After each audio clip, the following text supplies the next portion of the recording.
testing. Okay, now it looks like the voice is working. So, again, I will repeat this for the purposes of the stream. Now that the voice is working. Uh, when we left off last time, Kansas found himself in a predicament, and Barney and Irene also in a less severe predicament. Um, and then our other two individuals are trying to figure out what's going on, where their friends have gone, and what they can do. So now, Kansas, if you will give us that recap on what is going through Kansas's mind at the particular moment while he's setting in the cold, dark, dank basement with a sobbing woman in here with him. Um, Unknown what's going to happen in his near future.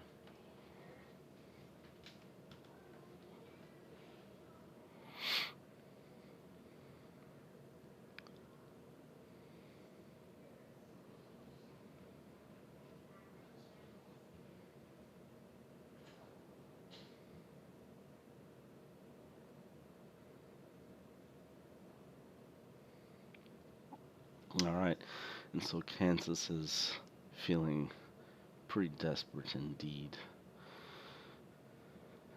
And so, as you're left alone after the two individuals leave the room, taking the torchlight with them, you are left in the darkness with only the woman for company.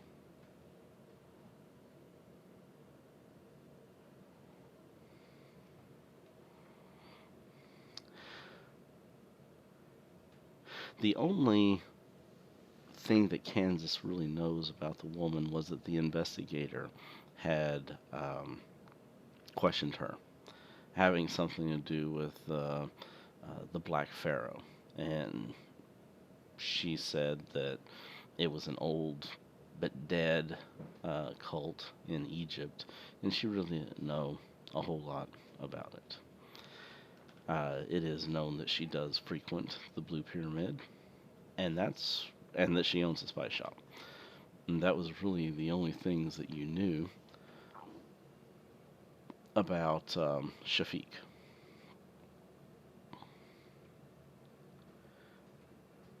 Now, at this point, Kansas is making a big assumption because she's not actually said her name yet, but she does say that she owns a spice shop, and so he's kind of made that connection in his mind.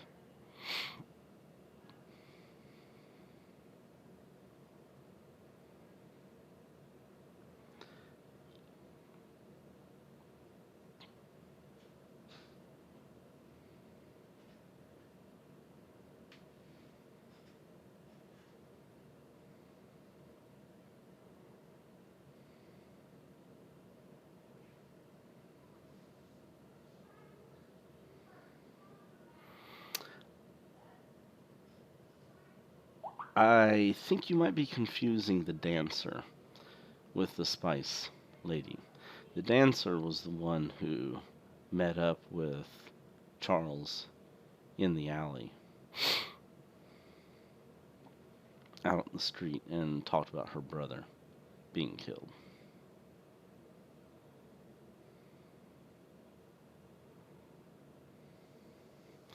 Yes. So it was the dancer whose name I will have to recall here.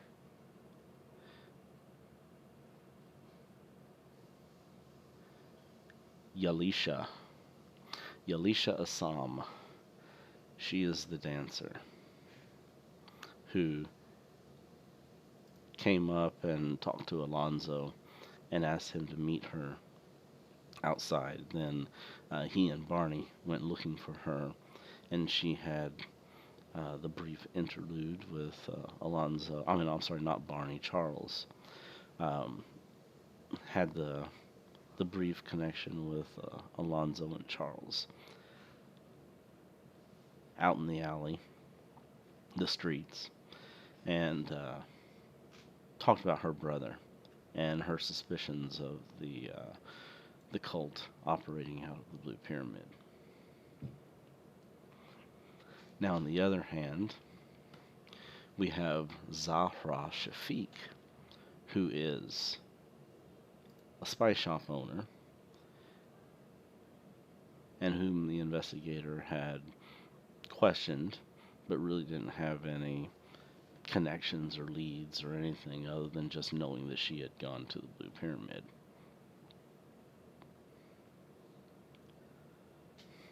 And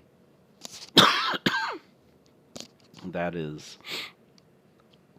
maybe who's down here in the basement with you, since there is a spice shop owner down in the basement, tied up.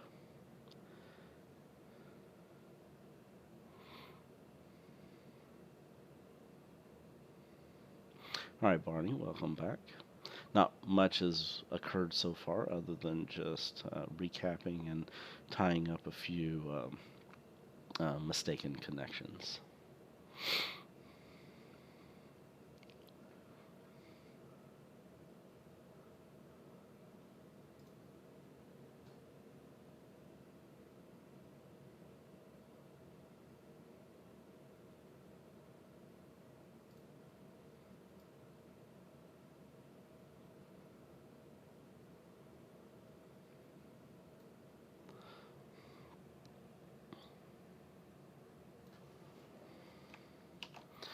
Zahra Shafiq. And she is in the quest tab. If you go over to the quest tab, you will see that in there. Investigate Zahra Shafiq and Empire Spices.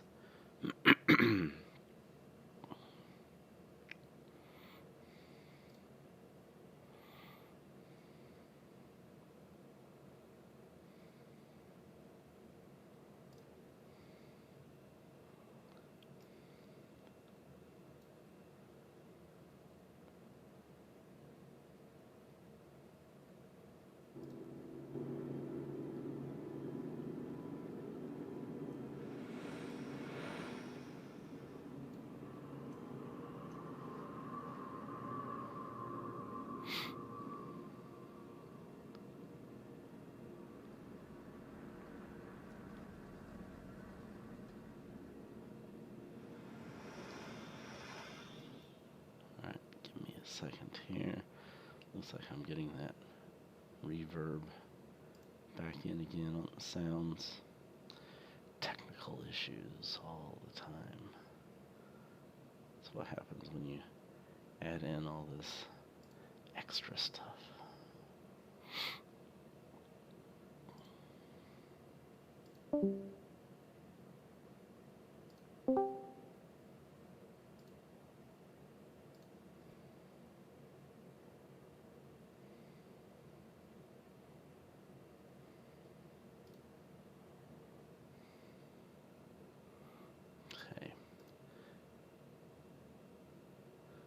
Let's try it out here. Alright, now it's working. So the sound should be coming across to you guys very faintly.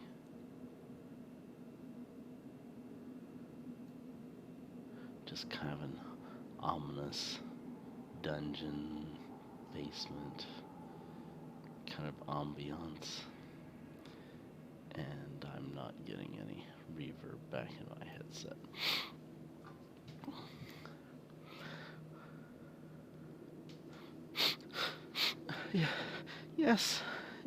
Yes, my name is Zahra.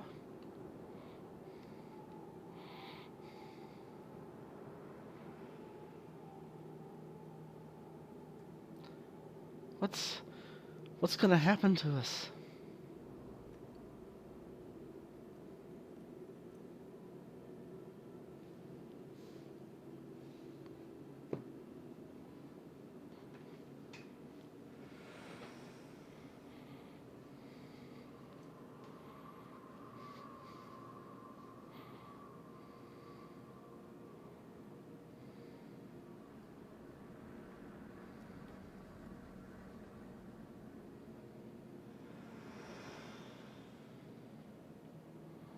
I've I've told you what I know of this Edward and the evil things that he's doing.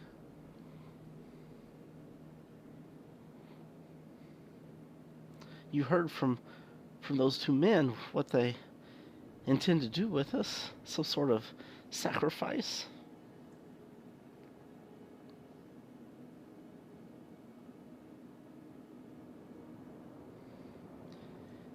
Yes, that's correct.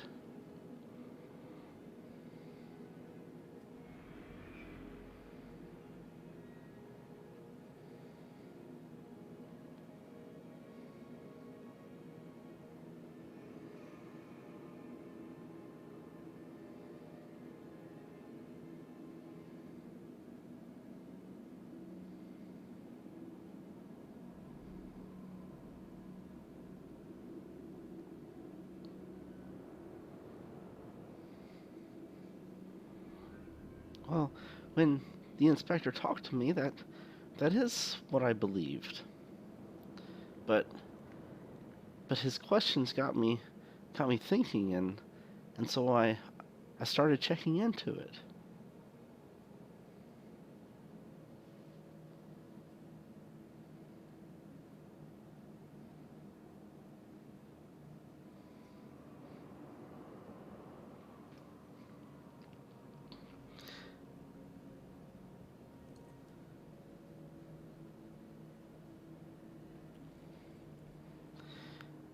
Kansas feels sympathetic towards the lady and her story, and has no reason to believe that she is telling anything but the truth.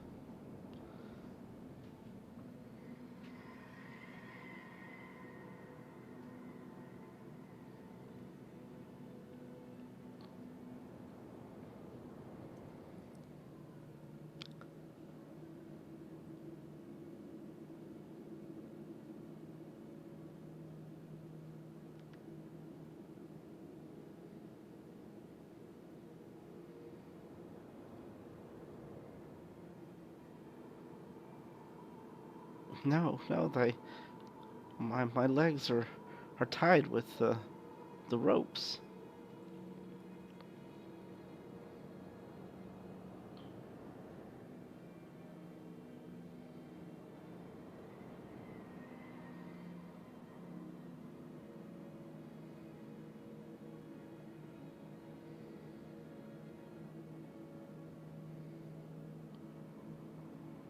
Yes, I think I can.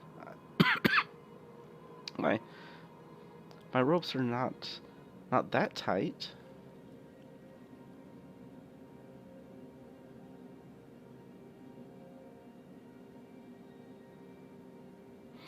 Now remember, as you saw her securing her bindings whenever the light was in the room, that there is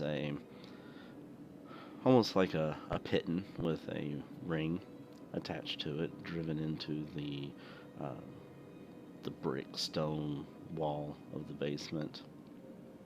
And she has a rope that her hands that are binding her hands, and there's a short length that runs between the hands and um, through the ring on the wall. And so there's just enough slack in it where she holds her hands up over her head that she can sit down on the ground, but then her arms will be stretched out over her head, and then there was some rope around her feet, her ankles. It looked like her legs had been bound, but she is able to stand and able to sit and move around a bit more freely than Kansas, who is completely bound to this chair that he's sitting in.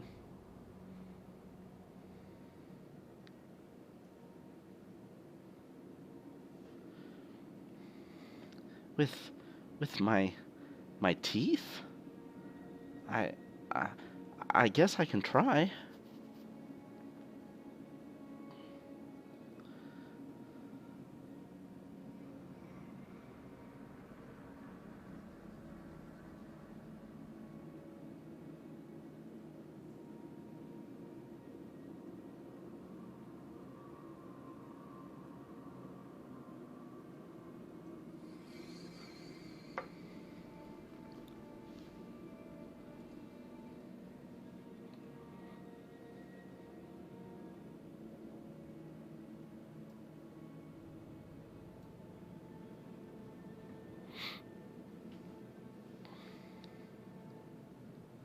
I I can't think of anything else either. I guess, I guess we have to do something if we don't want to be killed and sacrificed.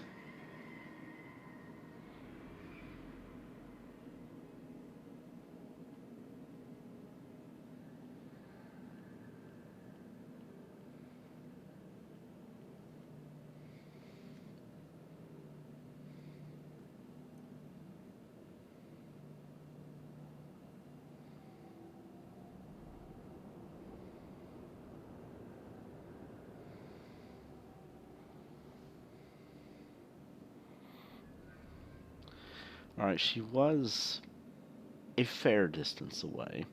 Um, we're going to make this a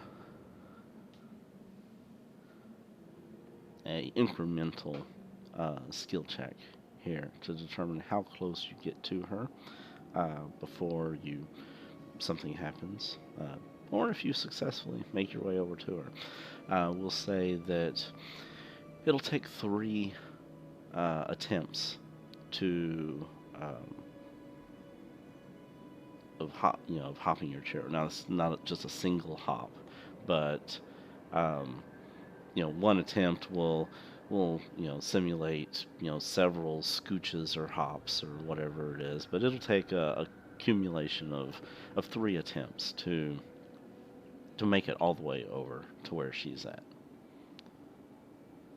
Or if you manage to break the chair, I guess that could potentially work too.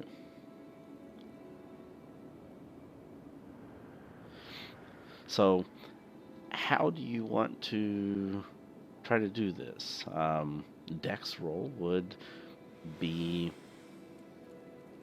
probably the most sensible for, if you're trying to kind of scooch it or hop it while you're bound to it. But you could argue for something else as well. If you make a good argument, Dex is what I would have gone for.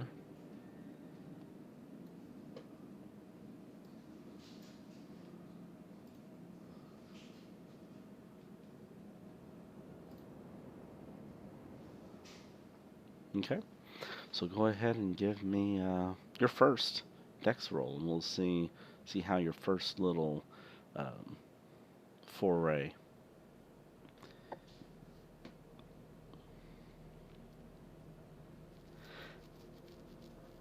He doesn't really have the mobility to be able to really jump, so the jump skill I don't think would really come into play here too much. But his feet are tied to the chair. They're not free. Okay, very good. So Kansas kind of scooches and hops a little bit and kind of manages to shimmy the chair a third of the way over towards the lady, at least where he recalls her being at in his memory, and from the sounds that he hears in the dark basement, he can tell that he's gotten closer to her. And she cheers him on. You're doing it. You're doing it. I can hear you getting closer.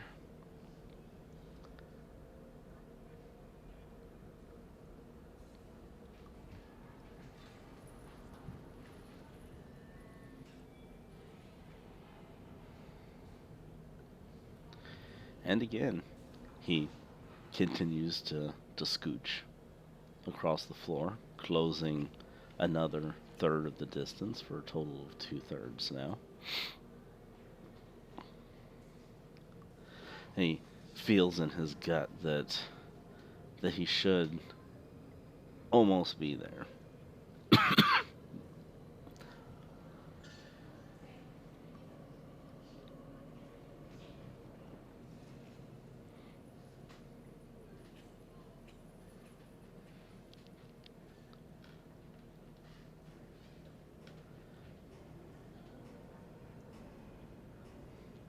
And Kansas makes one final burst of energy as he takes a moment to try to catch his breath and recover from the exertion that he's making. And he manages to scooch the chair a little bit closer. Now give me a idea roll with a bonus die.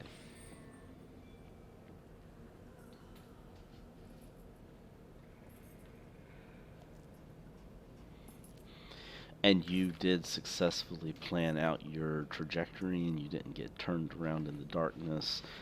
You were able to follow the sounds of the woman's voice, and you make it to your mark.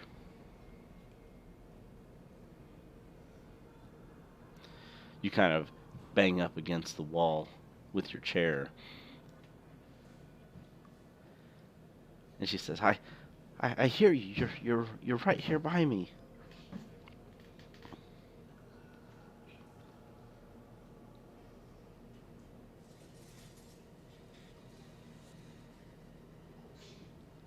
Give me a luck roll.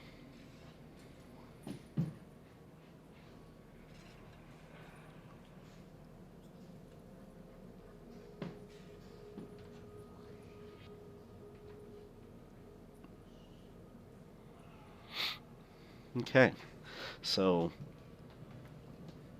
you think that you're probably in the right position, and you tell her that that you think that you're close enough for her to be able um, to reach out with the ropes, or reach out and try to gnaw on the ropes and loosen them.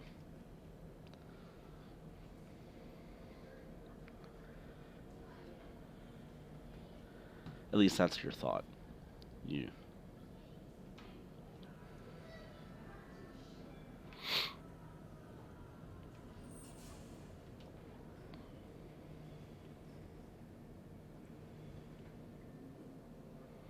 let me let me try. She she reaches out, and you can hear some movement in front of you, and you can feel a brushing of movement, of touch, um, against your side, and she starts to kind of, you can feel like her head kind of moving and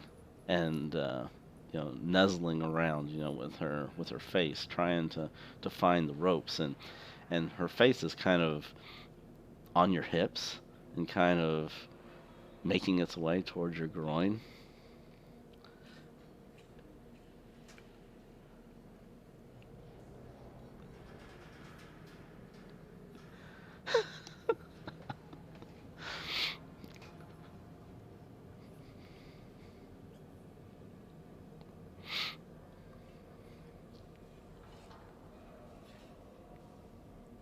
Oh, uh, I'm sorry. Oh, I'm so embarrassed.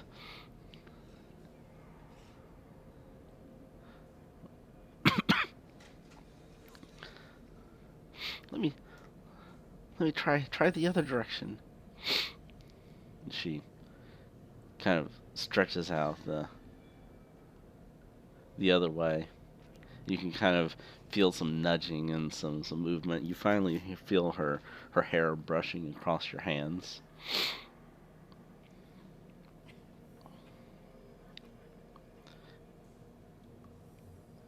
There, I feel your fingers.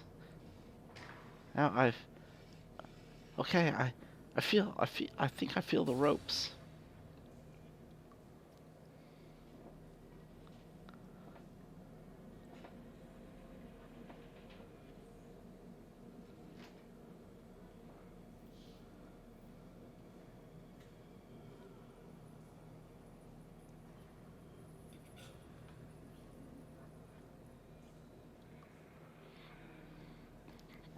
You can feel her clenching down and trying to tug at the ropes around your hands.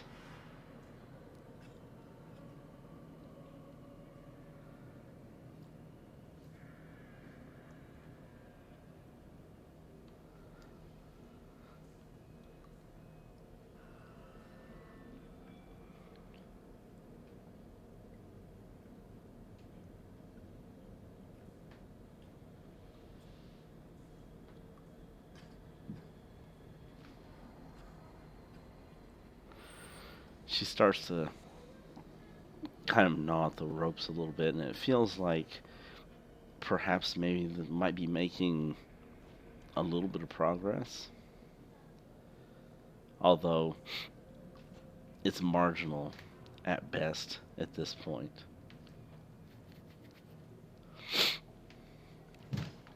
The ropes are very tight, and you know,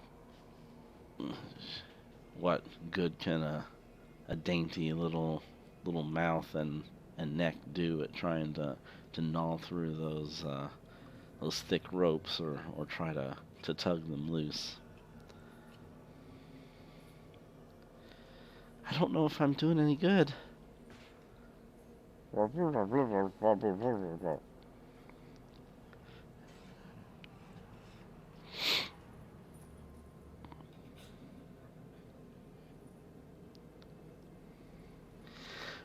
Alright, Kansas, go ahead and give me another skill check to try to, either an ability check or a skill check to try to free yourself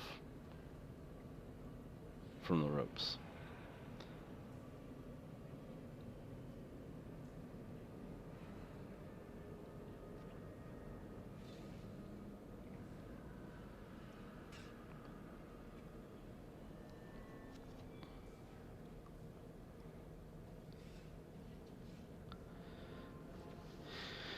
Okay, with your regular success, you at this point don't really feel like it's been a significant enough of a um, improvement that she's made to where you can wriggle your hands free. Do you want to spend luck? Or do you want to just give her more time to continue to work at the ropes?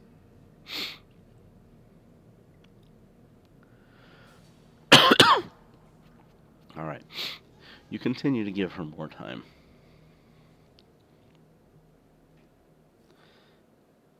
She continues to pull and to tug at the ropes. And then give me a listen and a perception check.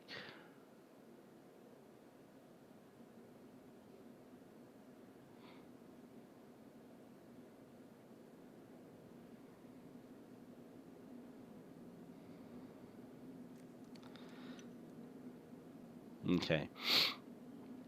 You do not hear anything in sufficient time for any kind of forewarning. You would have been able to hear it much sooner than seeing it, but you failed your listen check, and in fact, you even fumbled it. So, um, you're just completely zoned out to your. But you do spot some light, kind of shimmering into the room again. Due to the extreme darkness, even just the slightest little glimmer of light is kind of illuminating things a little enough for you to be able to see shadows, just like before. You glance over towards the doorway, and you notice that there's a light underneath the door, just like there was before. What do you do?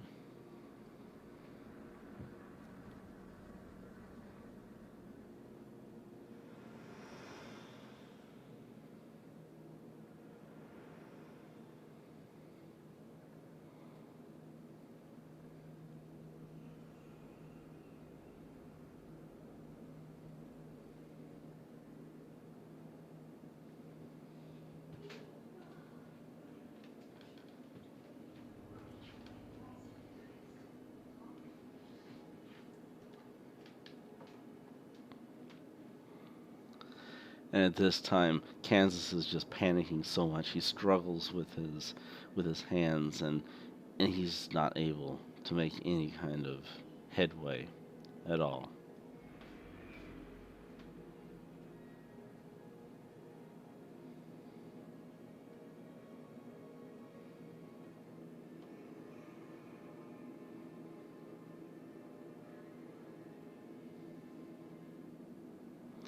And then, yeah, regular won't cut it since a regular failed before.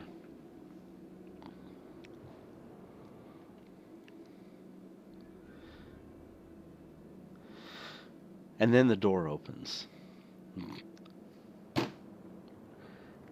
And the light streams into the room from the torch. And the two men are standing there in the doorway again with the light illuminating them. And also clearly illuminating you, now with your chair up against the other wall, and the lady to your back, or kind of off to your side and kind of crooning around a little bit. Well, if our two little lovebirds aren't up to no good. Look at this. They just can't stay away from each other.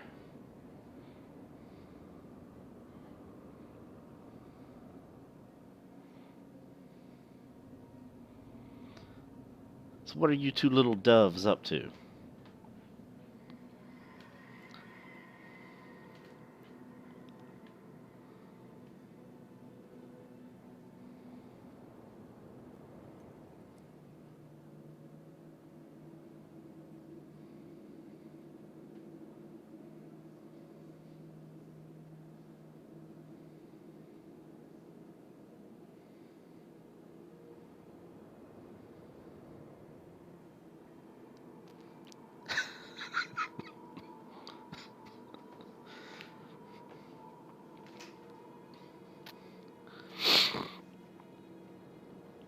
They move over there to Kansas. They grab a hold of your chair, Kansas, and kind of tilt you back in a little bit by where you're kind of teetering on the back of the chair. And one of the guys starts to drag you across the floor away from the woman.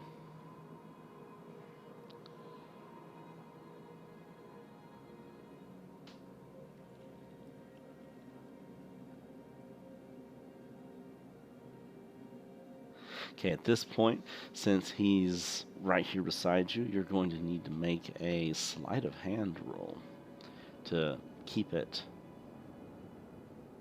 disguised or not make it apparent that you're struggling and trying to get free. That is, if you want him to not notice it. I mean, if you don't care that he notices that you're struggling and trying to get loose, then you don't have to worry with it.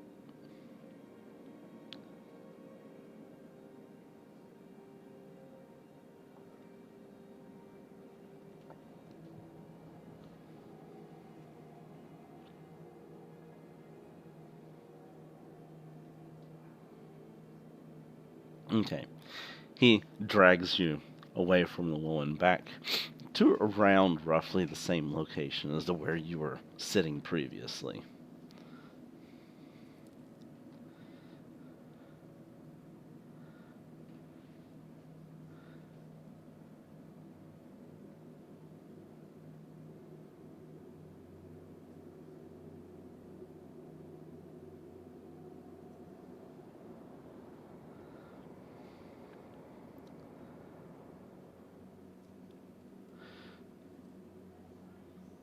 So what kind of secrets were the two of you telling? Were you telling her about how you thought you could trick us, pull one over on us, lie to us about where your friends are at?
And what about you, little miss?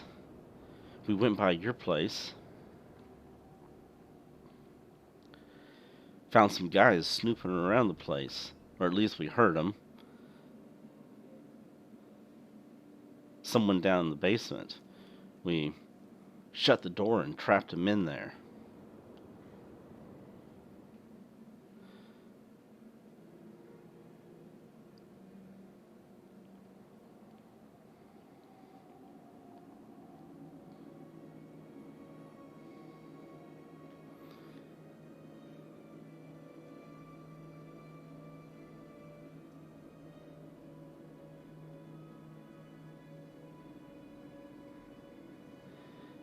Give me a psychology roll. Kansas.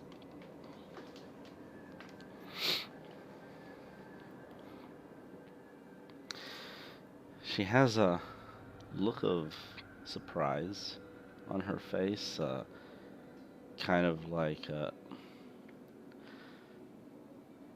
disbelief, like, what are you talking about, kind of a look.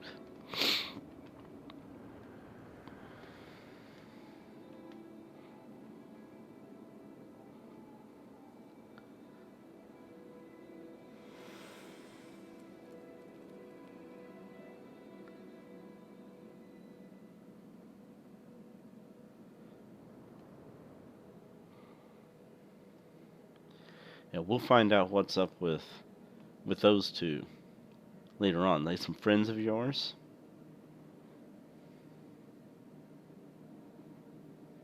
No, no one is at my place. Only me. I don't know who they are.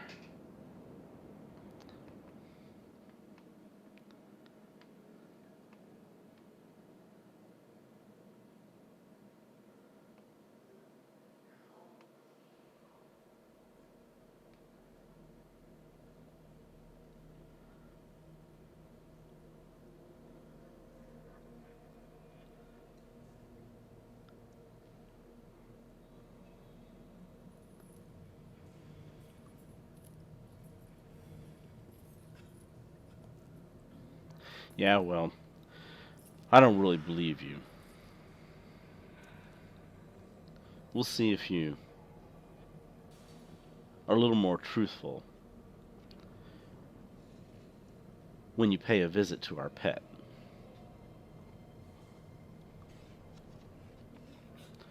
No, no, please. Please, I am telling you the truth.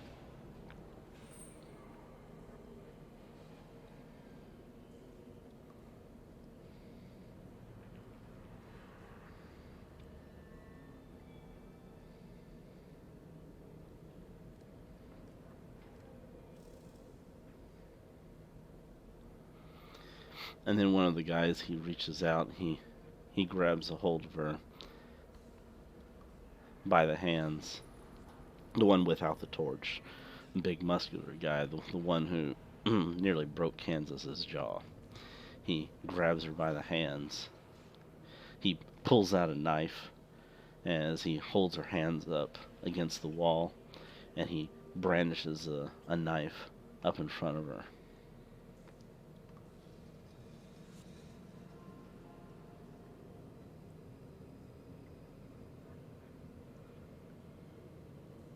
What does Kansas do?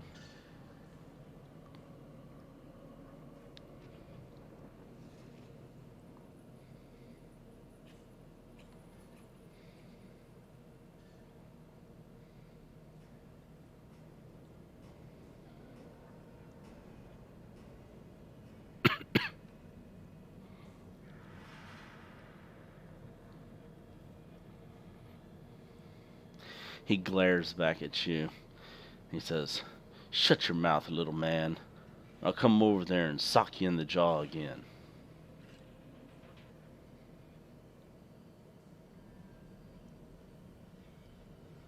Yeah, they're pretty distracted now with her. So you could try to wiggle your hands loose without them noticing.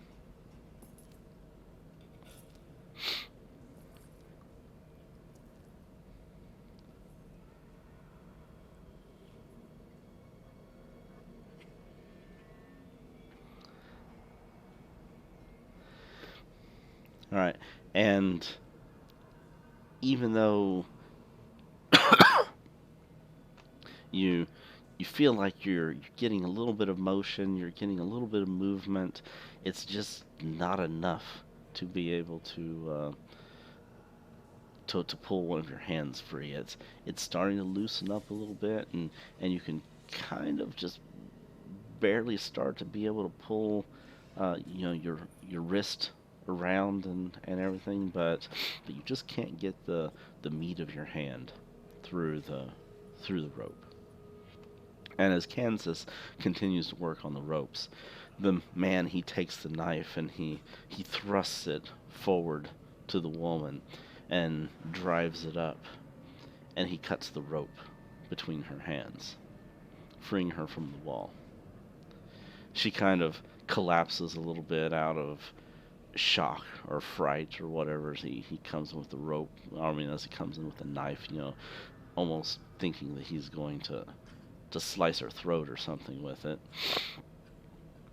And she slumps a little bit, and he catches her by the. Of course, one hand is holding her wrist anyway, but he kind of catches her and tugs up on her wrists, and he says, "Oh no, you're coming with us. We won't kill you yet, but there's other things that we can do." And with that, he kind of hoists her up, and she's kind of kicking and struggling a little bit, but she has limited movement with her feet being tied, and him, his iron grip around her dainty female wrists, and he hoists her up over his shoulder and starts to head out of the room with her.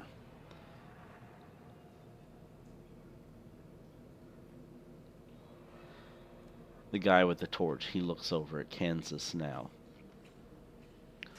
As Kansas kind of halts what he's doing, and the guy kind of glares at Kansas for a little bit. Kansas kind of gets a little bit of a nervous feeling. Like the guy might maybe think that he was up to something. And so what is Kansas's response, other than just glaring back?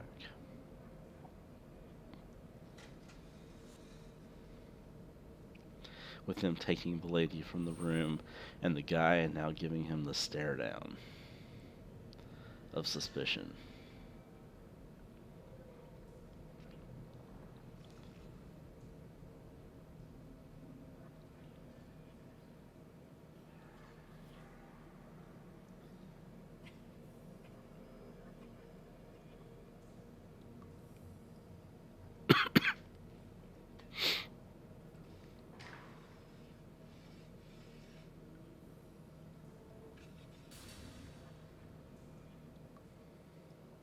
Give me an acting roll with a bonus die, since it's dark.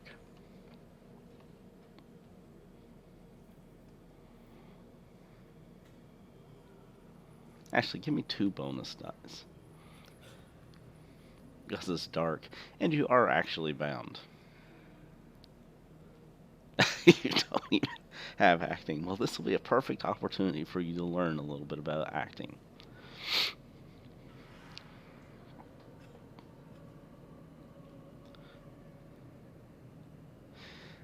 You should have it at a default. Let me look on your sheet here.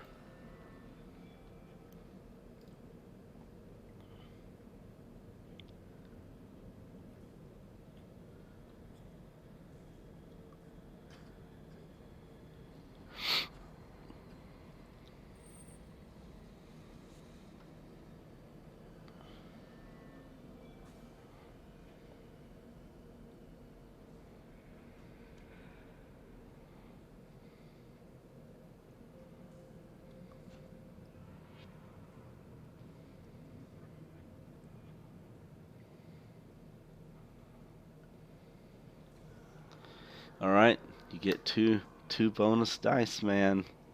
Go for it. Are you gonna spend those 2 luck? Alright. You successfully act like you're bound, and he kind of smirks at you and kind of huffs in your direction and says, "Whatever. Dream on, you're never getting out of here." Right, you had to spend luck so you don't get the ticket. Unfortunately. Because otherwise that would have been awesome.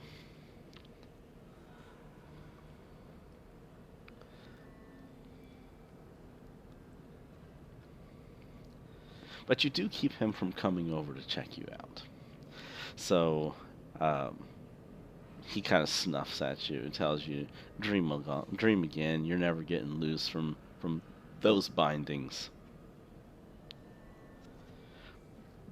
Artcraft should be an initial skill for you. It just doesn't have anything in it. Nope, you sure don't even have art and craft, do you? So, hold on a second here. Let me drag that over to you guys' sheets. So we've got... Oh, never mind. Barney just added it. He's beaten me to it.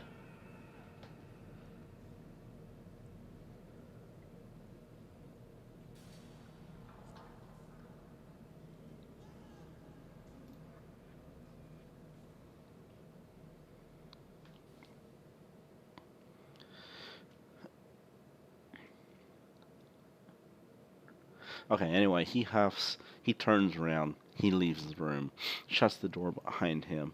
You can hear the woman screaming as the light fades. And Kansas is left alone in the dark. Okay, with that, we're going to fade scene from Kansas. And we're going to go over to Barney and Irene. Okay, as you probably deducted from the interactions with Kansas, there's a little bit of a connection here in the timelines. And so we're going to roll back the clock a little bit, and the door has just gotten slammed shut on Barney and Irene as they're down in the basement searching around, and Barney kind of recoils back at something that he has seen, and he knocks over a bunch of stuff, and stuff clatters all over the floor, and then shortly after that you hear a door slam shut, and you hear like a skidding sound, like something is being dragged. And we'll pick up there. Now, if you remember from last time, Barney is suffering from paranoia.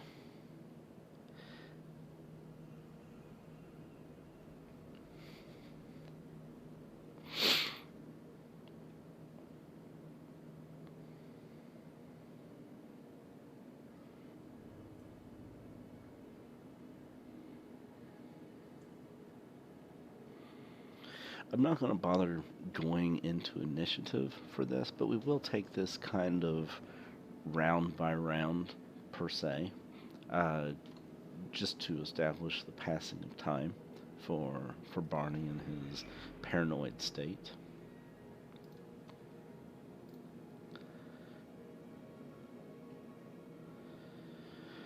And so, Barney, what is your initial reaction other than your exclamation of, "Damn, what was that?"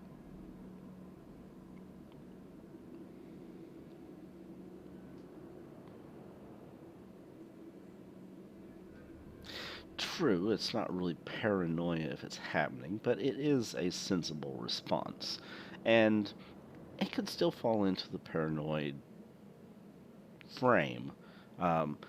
this event has just happened, but maybe he redirects um, his feelings towards it, towards things that may or may not be true. And it just so happens this one happens to be a true event, even though he is paranoid about it. That they're locking us in. When you need to get out. He's imagining the worst. The worst case scenario is running through his mind right now as he's going through his paranoid delusions and this horror that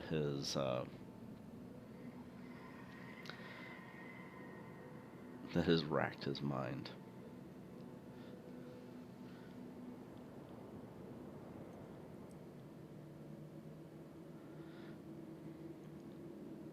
Okay, Irene, are you doing a thorough search or are you just doing a glance?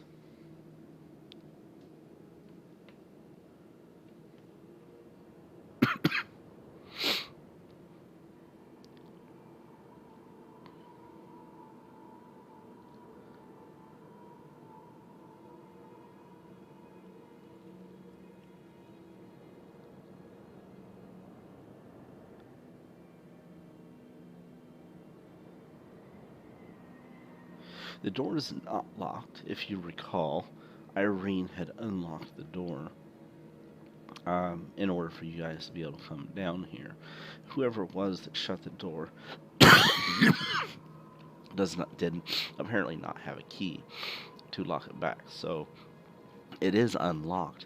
However, it is not budging. The doorknob is turning, but as he's pushing on the door, it seems to be firmly closed. Something is holding it.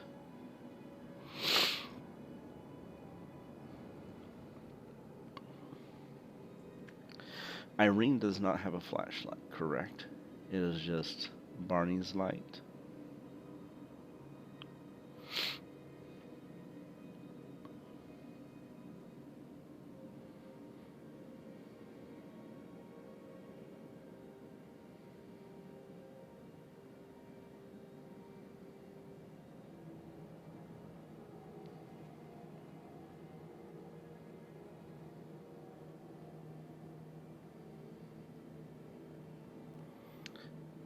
Yes, the coal burner is active, and it is emitting a ruddy red glow into the room through the grates on the front of the coal burner.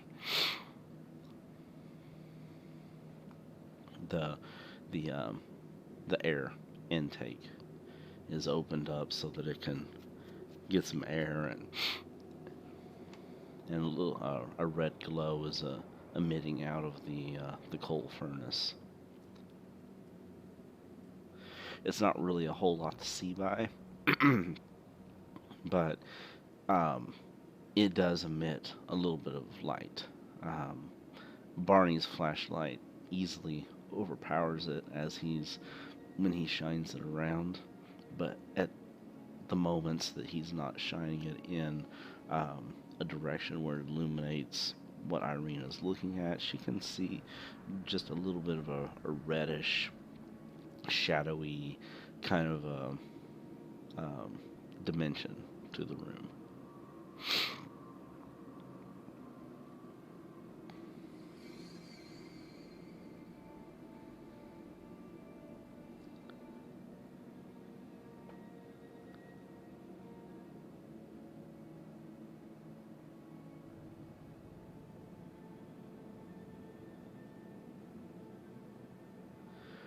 Okay, that's round one.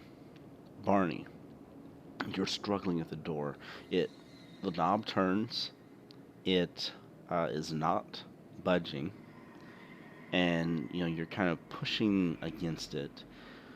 You can hear Irene behind you saying something, but it's just the thoughts in your mind almost drown it out, and you're not really focusing on what she's doing or what she's saying. But you instinctually kind of look back at her and shine your flashlight back down towards her as you're putting your shoulder into the door, and you notice that she's pointing her gun at you.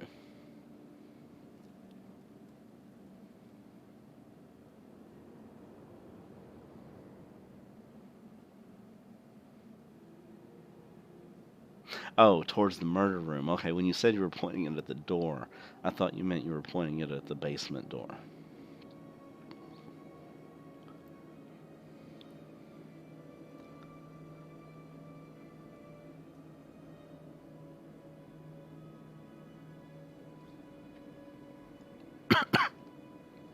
Okay, Irene has her gun out, and she's pointing it in a different direction, other than you. In Barney's paranoid state, what does he do next?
So Barney has moved up here to the top of the stairwell.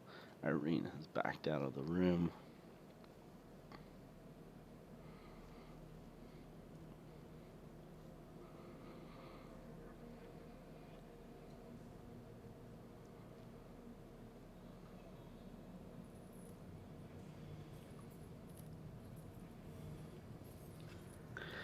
Okay, give me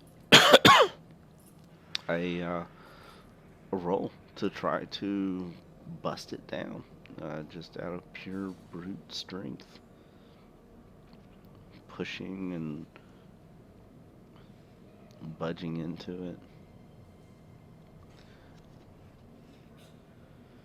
I will let you use either or.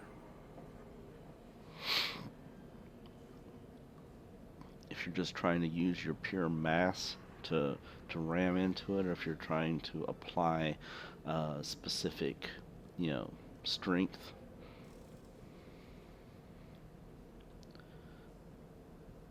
Okay, Barney spends some time just banging into the door, just trying to just use his body mass to just kind of slam into it as he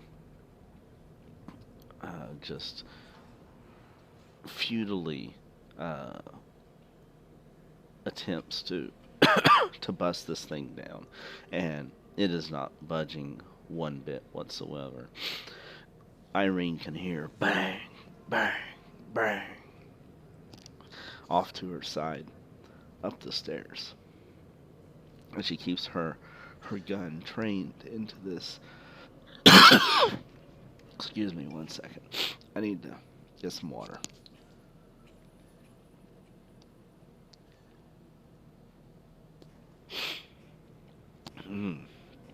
Man, making that bang sound really irritated my throat.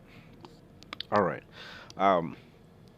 Into this dark, shadowy room that Irene is just expecting something to emerge from. She's keeping her gun focused into the dark room at the doorway. Okay, round 2 for Irene. What does she do as Barney is banging at the door?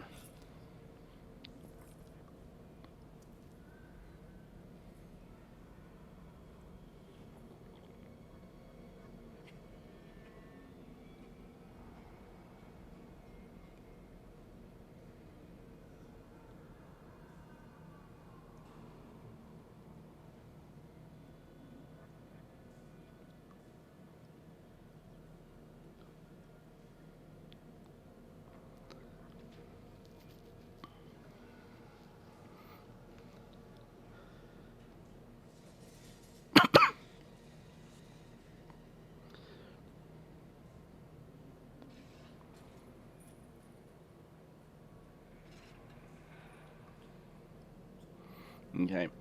Irene yells out, shoot the lock. Round 3. Barney, just slamming your body into the door has not done anything to try to budge it. Whatever it is that is securing this door is securing it beyond your means to be able to just use your brute size to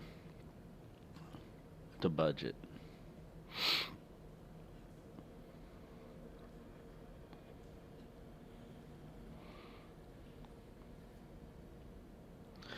Oh yes, yes, you definitely can tell. I mean, I described that to you initially, that the first thing you did was you grabbed the knob and you twisted it, and it twists. I mean, it is not locked, from what you can tell, unless maybe there's like a deadbolt or something. But the actual doorknob itself is not stationary.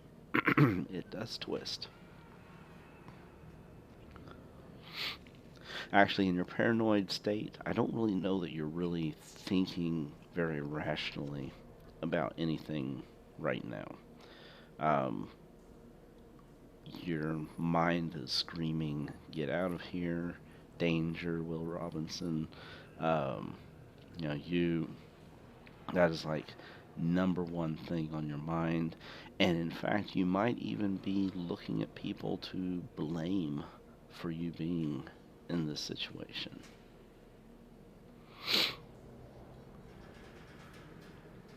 Since that is how paranoia works.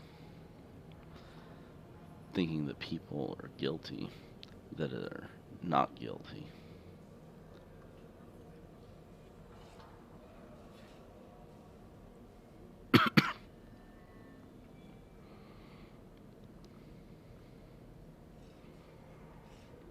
If only Irene hadn't come to this place. If only she hadn't talked you into breaking in here.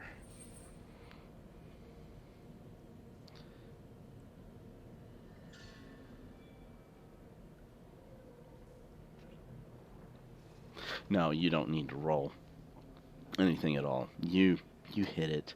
It doesn't do jack squat. I mean, it does obviously shoot a hole into the flange of the doorknob and um, the wood, a little bit. But if anyone has ever watched Mythbusters, you will know that shooting a lock is a huge myth. That a gun will not blow apart a door lock to where it doesn't function anymore. Unless you have a breaching shotgun. That's a completely different thing altogether.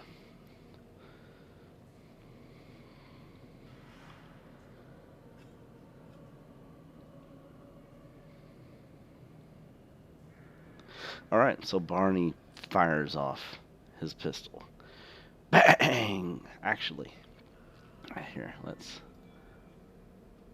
get some sound effects going here.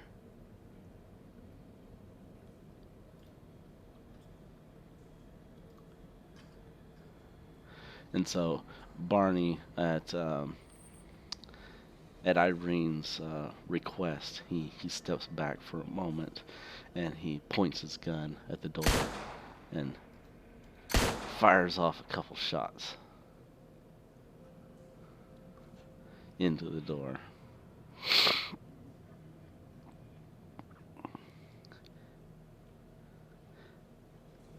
Which ultimately winds up being futile. Alright, Irene.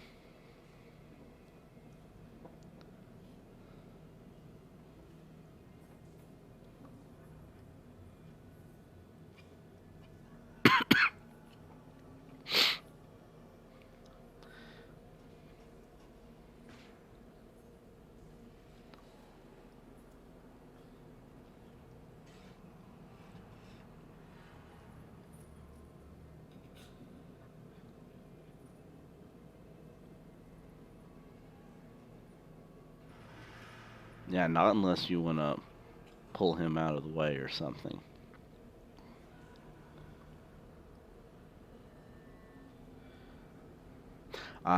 Yes. You potentially could have. Give me an idea roll.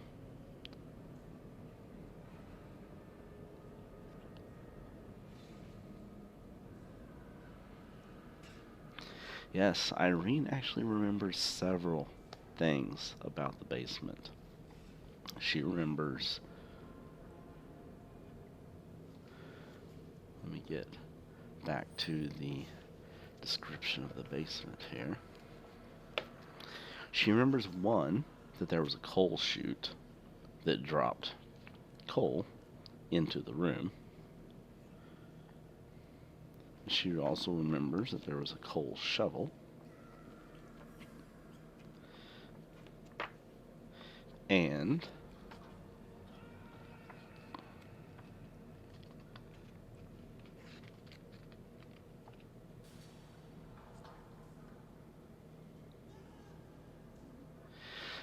yeah, you could do that. You could set a fire and burn the place down. That would certainly do it and probably lead to one of the historical fires of London.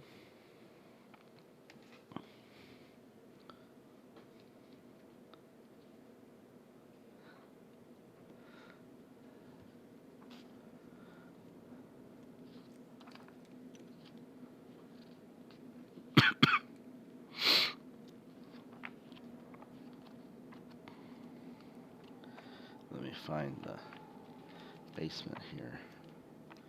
If I can.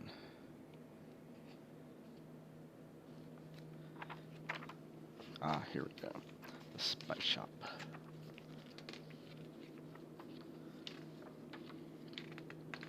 Okay, the cellar. Brick-walled cellar. There's piles of coal. There's a chute. There were some crates. And there was a shovel and coal bucket. There was an old bed frame, which is what Barney fell into and kind of knocked it down, and it clattered onto the floor that was leaning up against the wall.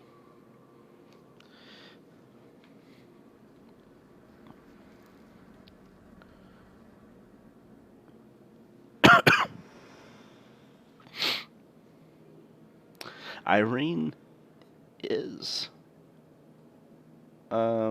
potentially. I mean, she's a rather small. What's your size, Irene?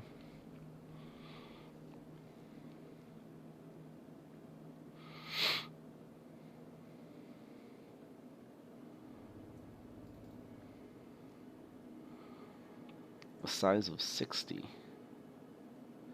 Yeah, not actually too small. She's got some birthing hips on her.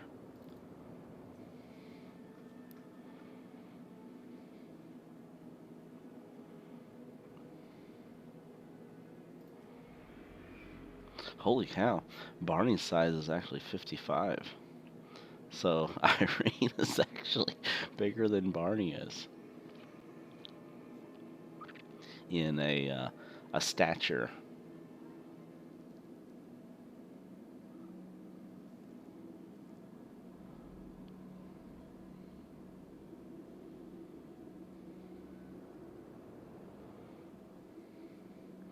Right, but you're above average sized for a woman, Irene. And so it is possible that Irene may be able to fit through the coal chute, but it's also possible that it might be a tight fit for her. She is definitely not going to be able to just easily slide through it. And she can also, she would also get dirty and everything else.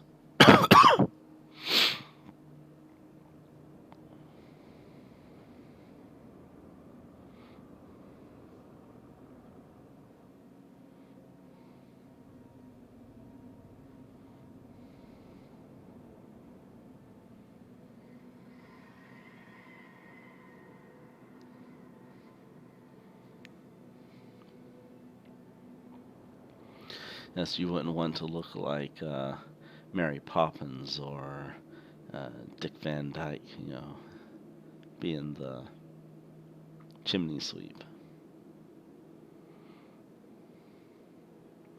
It is a standard flat nosed, rather wide type of step in time. Um, Rather wide type of shovel. It's not a very strong shovel like what you would use for like digging. It's more of a scoop than anything else. You could maybe try to use it to pry open the door, um, but that's the basic construction of the shovel. Is that it's more of like a light metal scoop more than anything else.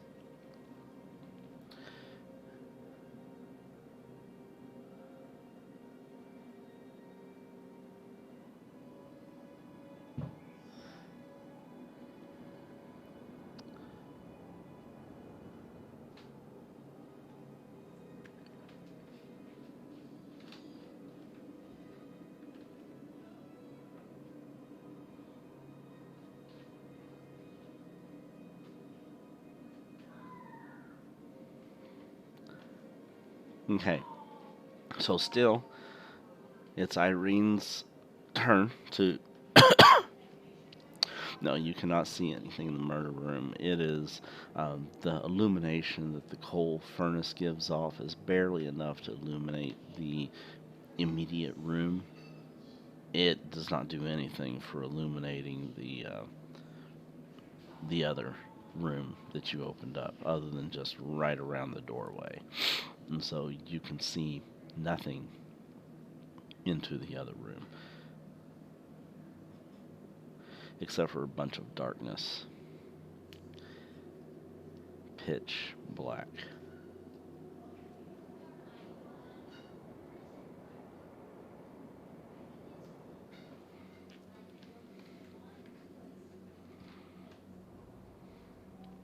You would need a boost.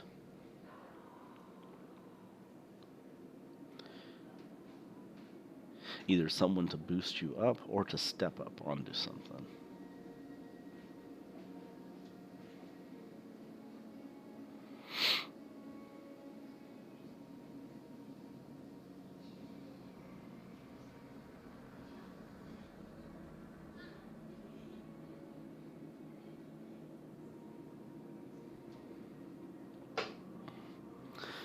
Okay, Irene moves over to grab some of the crates and drag them in the rooty red glow of the furnace over to the coal chute. Irene, give me a dexterity check as you attempt to do this in the darkness at a penalty die.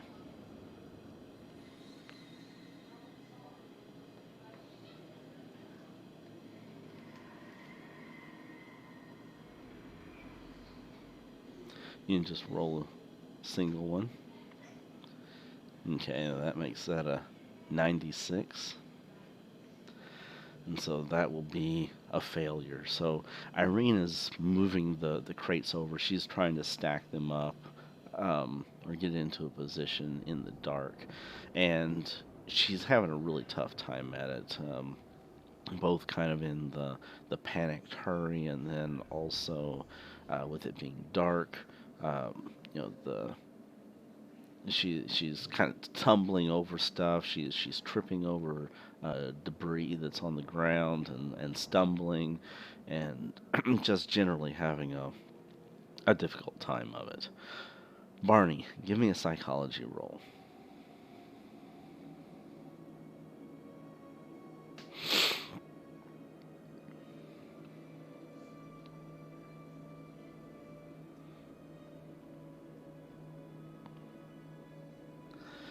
Okay, Barney, you're freaking out here.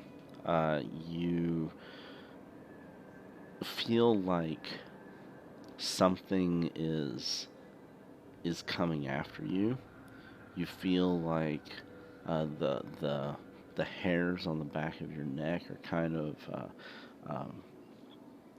prickling up a little bit. Your mind is swimming. You think that there's something just around the corner that is going to jump out and grab you. You look back and you don't see Irene down at the foot of the stairs anymore. And there's this door in front of you that is locked, or at least barred, where you're unable to budge. What do you do?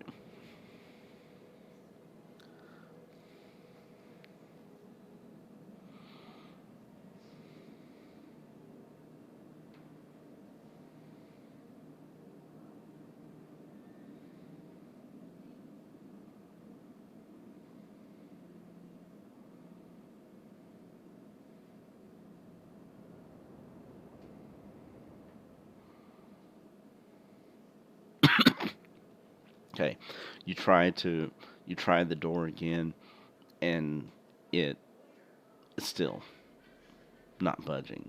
It's not shooting it has not busted any kind of a lock or anything else.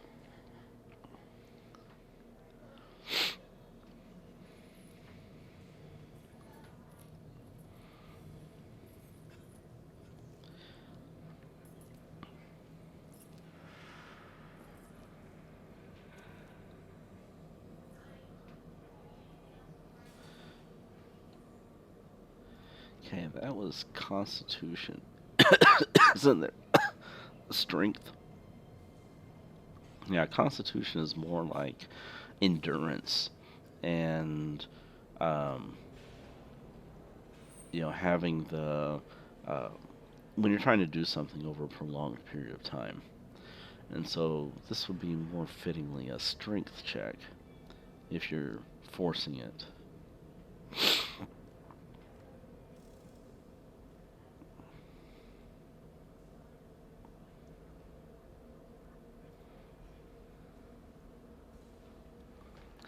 And I might have you make a Constitution roll after a few rounds to see whether or not you're tiring yourself out or wearing yourself out at fighting against this door.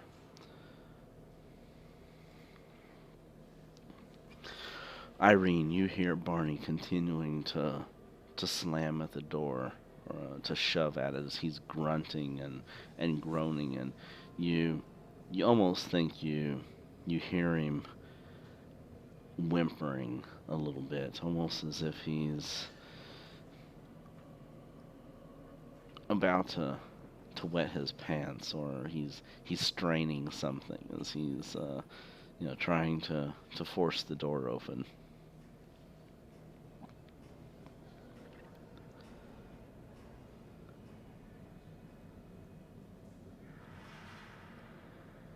Yeah, it would be difficult for you both to fit in and effectively apply force. I mean, I would let the two of you get up there and push on it together, but you would both be at a penalty die for, for being kind of confined and not being able to be, um, in a ideal application of force.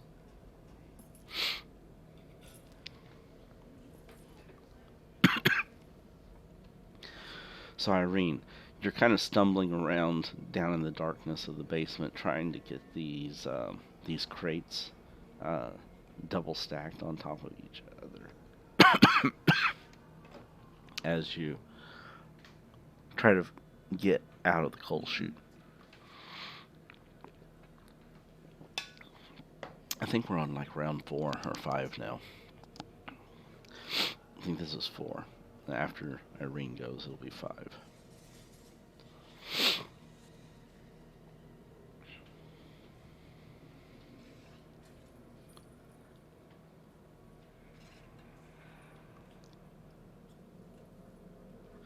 Okay, Irene continues to work at it, and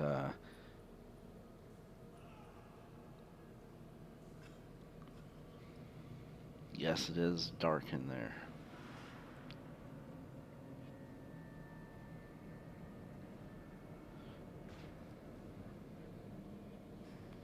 So do you want to chance going into the dark room? And this time it's going to be just a straight dex. You have the penalty for the darkness, but I'm giving you a bonus for kind of experience. You know, what you try and fail at once, try again until you succeed. So,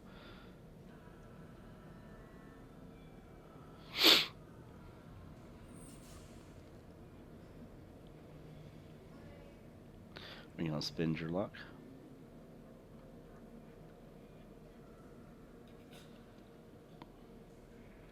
Okay.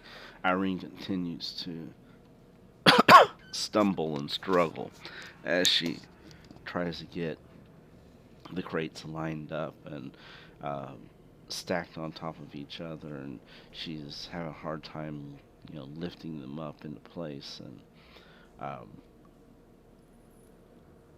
Barney,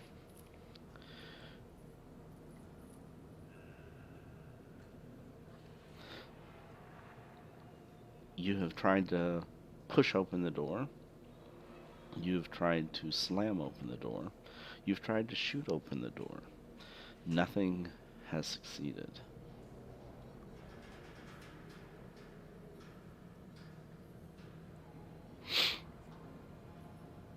You feel despair sinking in on you.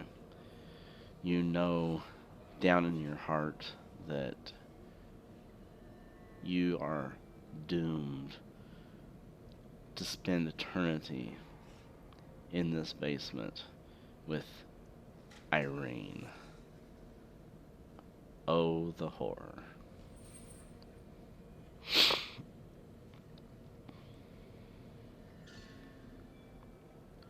Who is to blame for your situation? Who has put you into this predicament?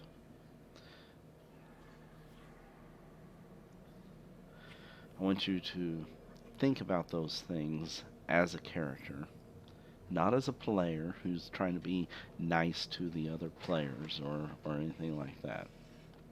But remember, you are suffering from paranoid delusions at this particular point. So you are justified in playing those out.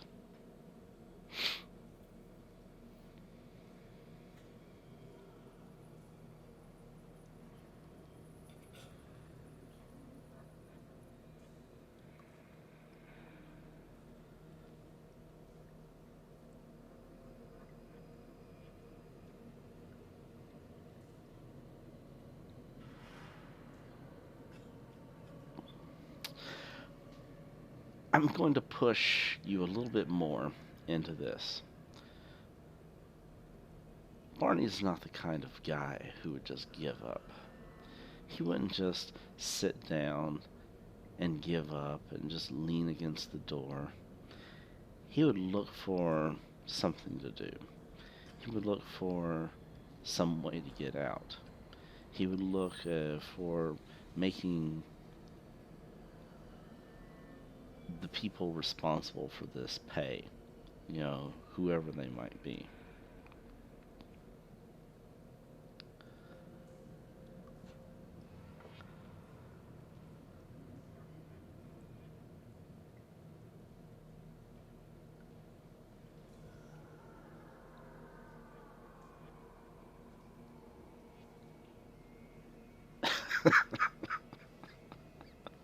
Yes, especially when you're in it.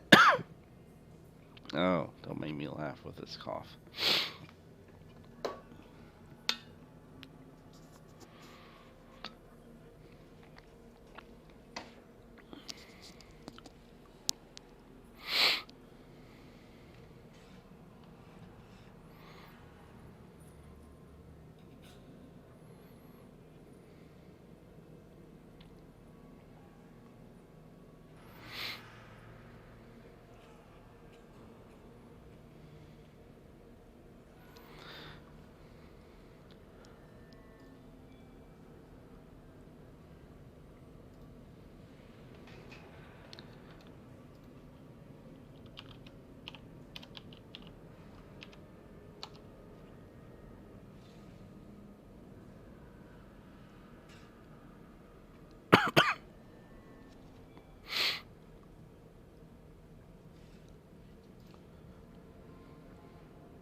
Okay.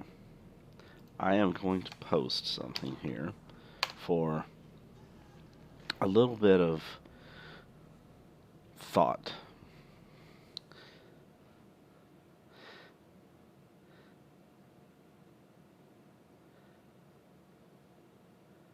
As you think about what Barney would do with this particular mindset.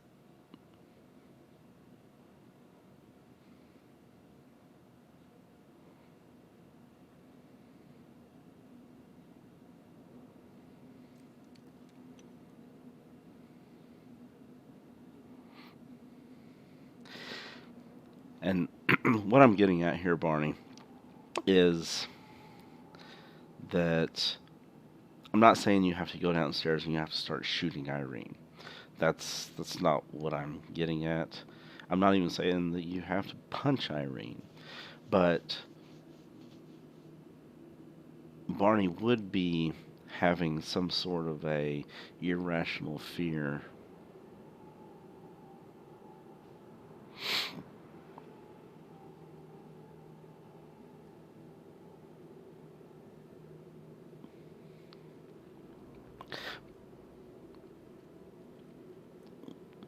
Yes, he has despair, but he also is fearful about that and will be prone to making accusations and being distrustful. Okay, I'll give you a round of despair. Okay, so Barney has a momentary lapse of despair. Irene, the slamming at the door, the grunting, the groaning, the shooting, everything has stopped. You hear nothing coming from the doorway anymore.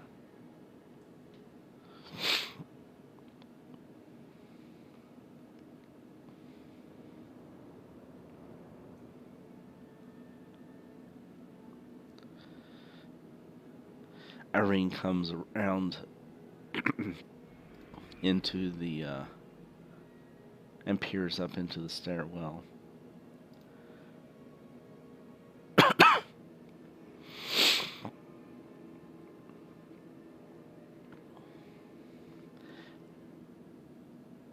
And this will give us round 6.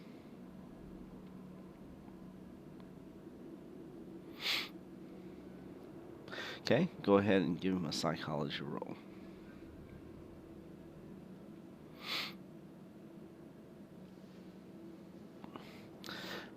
Irene gets the feeling that Barney, in his current state of mind, is frustrated, feels hopeless, is kind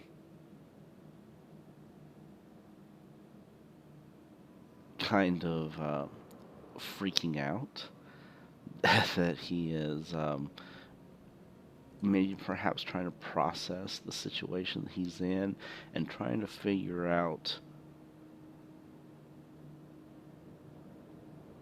why he's here. Why is he in this situation? What has happened? You can definitely see on his face that he is afraid. This is not something that you have really ever seen on Barney's face before. He's never been one to show just outright fear before, and it kind of freaks you out a little bit, to see this, proper, rugged, British gent who's known for his steady mind and his steady trigger finger and everything else.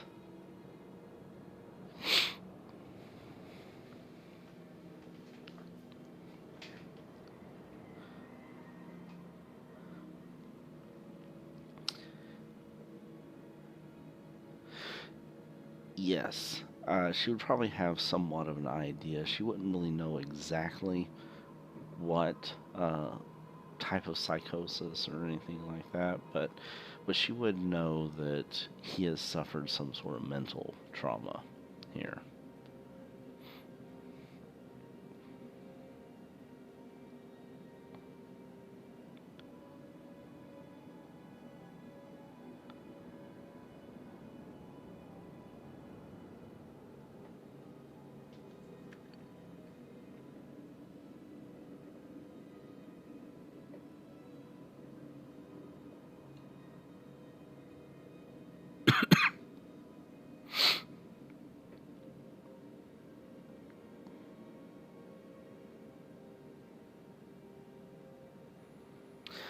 Yes, she would probably know that based on your success from your psychology roll.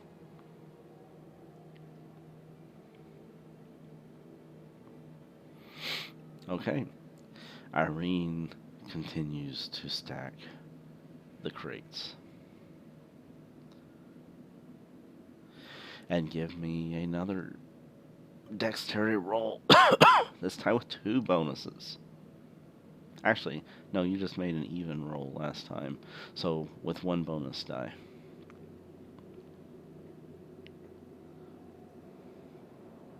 Yay! Finally, after repeated attempts and uh, the experience of repetition, Irene finally manages to maneuver her way around the room, getting the crate stacked without tripping over stuff and knocking the crates over and and everything else associated with it.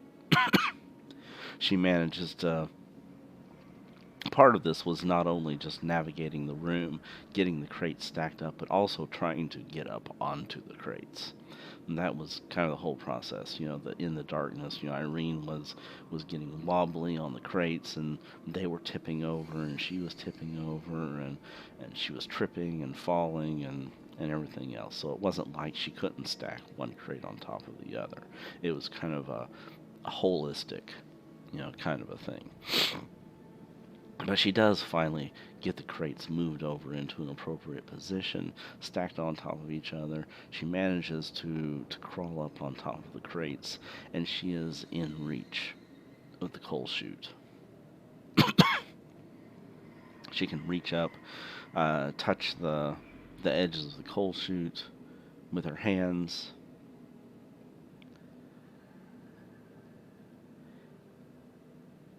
And it's big enough where she would be able to hoist herself into it.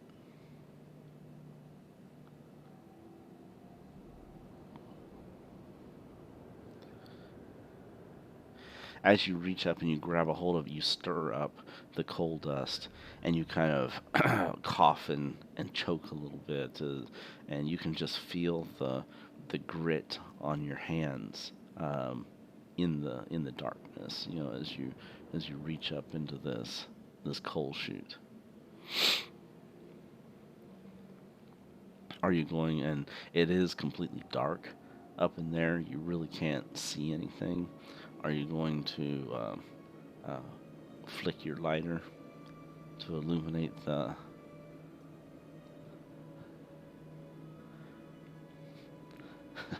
Okay.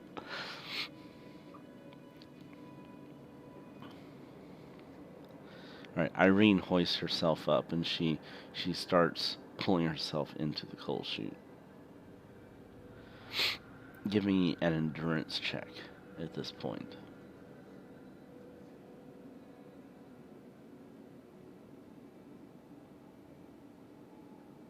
Endurance. Because I want to see whether or not you're choking and gagging or able to hold your breath and... Okay. So Irene starts to wiggle into the coal chute, and she holds her breath, or she's breathing sufficiently shallow enough to where she's not inhaling all this coal dust. And she kind of wiggles herself into the coal chute, and we will come back to her in just a moment. Barney, you have come out of your stupor. Your depression has faded. You are no longer feeling helpless and dejected. You are feeling like someone needs to pay for this predicament that you're in.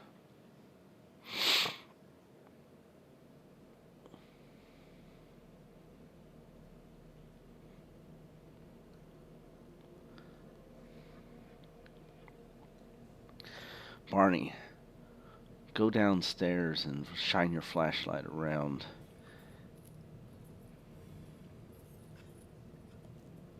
And give me a spot hidden roll with a bonus die.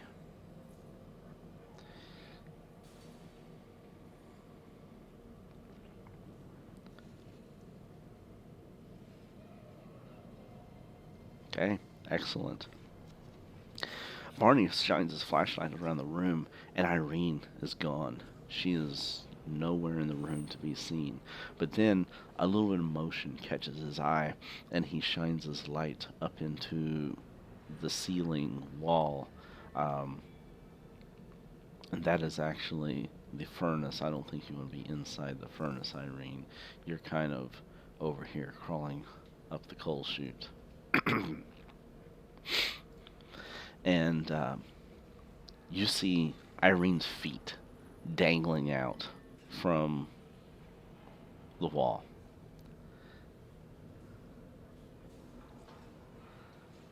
It almost looks like she's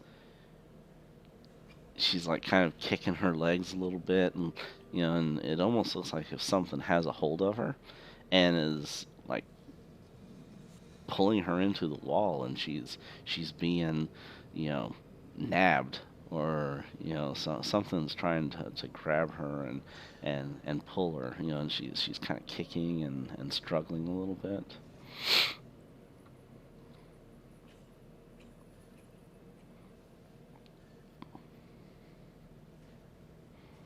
Yes. So Barney, you go downstairs, you see this, and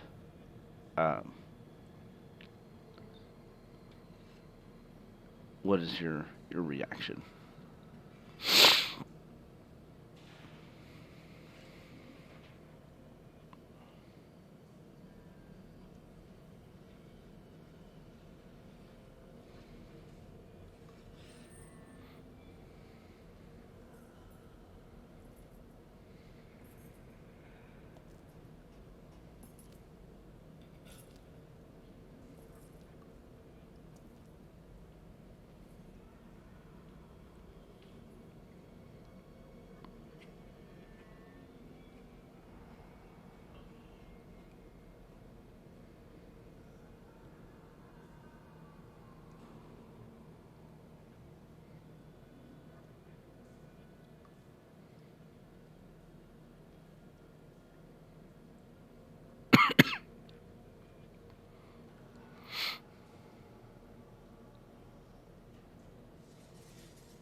You can think of it however you want. It looks like she's in this wall.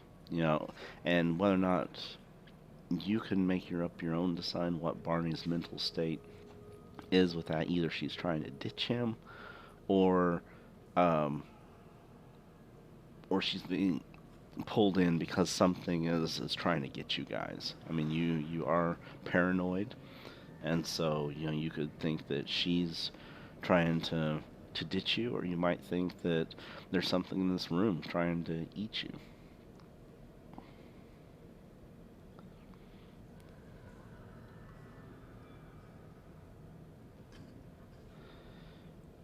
Jumping out of the corners and grabbing you and pulling you into crevices.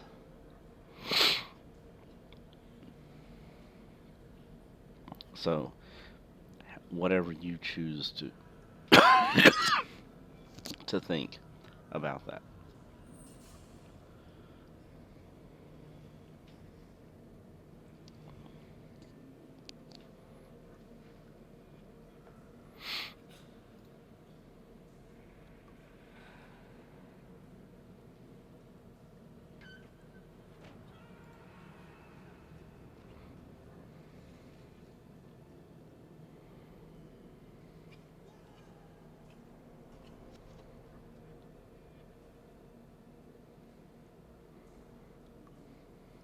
Okay, you cannot reach her directly. However, there are some crates stacked up there that you could try to climb up onto, or you could jump up to try to grab her legs, because her legs still are kind of hanging out of the chute.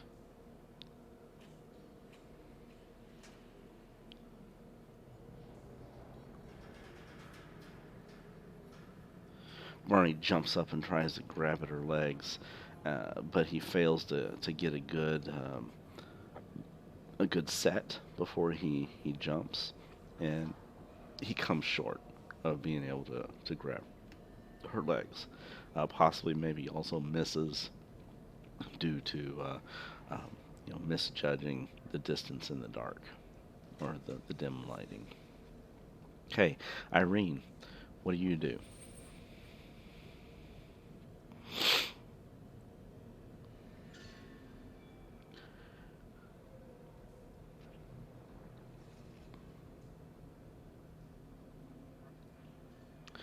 Okay, at this point, you made your endurance roll, and so I want you to make a climb roll for me now.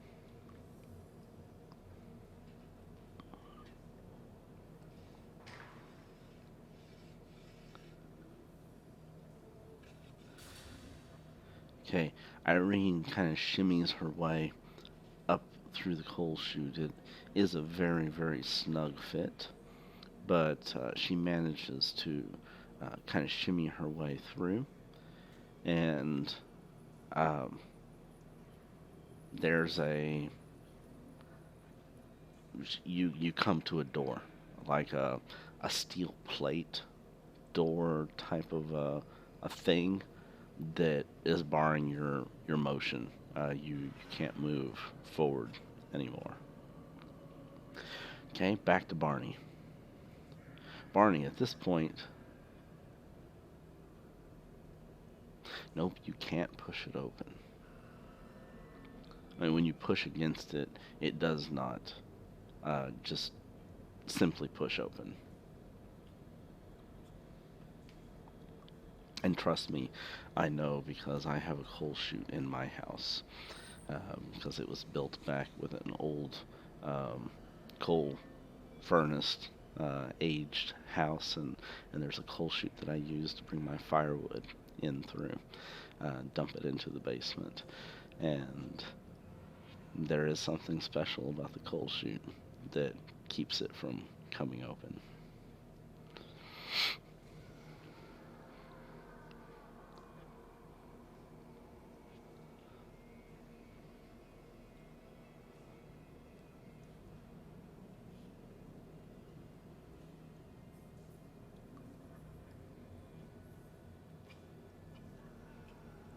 Yes, coal would be more common now. Give me an idea roll.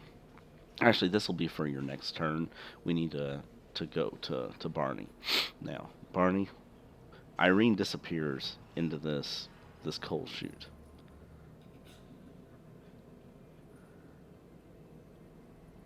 And you no longer see her feet.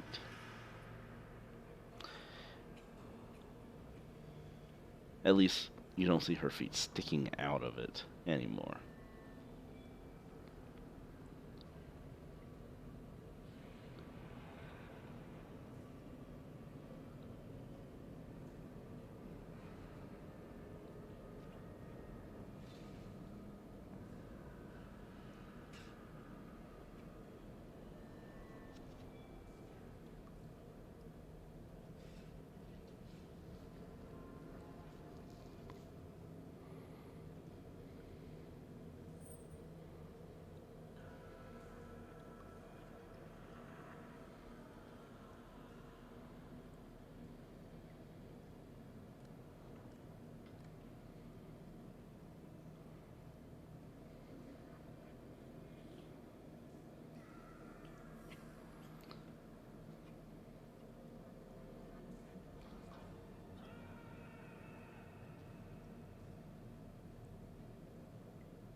Okay, give me a dexterity roll, or you can give me a climb check, since you have the flashlight. bad news. As Barney tries to climb up onto the boxes, he misses his footing, and the boxes kind of tumble away, and he kind of comes crashing to the ground. Not enough to get injured or anything, but definitely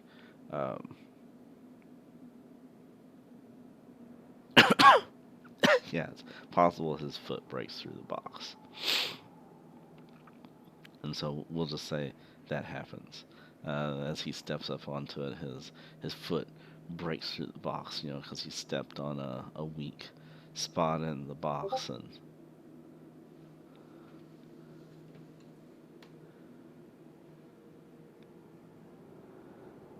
let's see who just...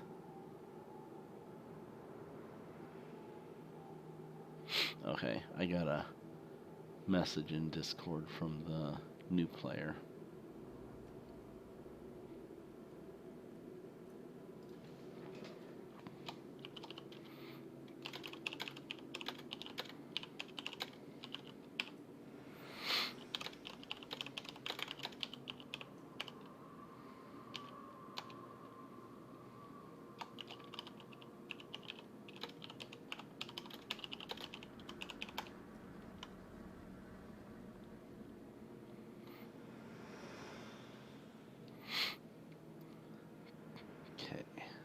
Give me just a second. He's going to jump in and just kind of lurk.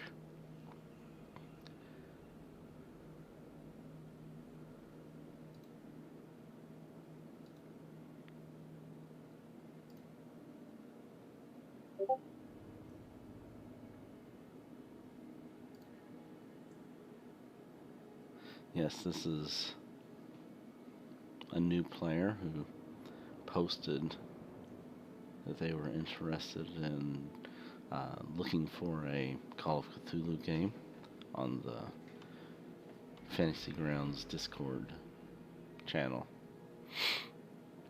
I wasn't really actively advertising, but they stated an interest, so I let them know that we had a open spot.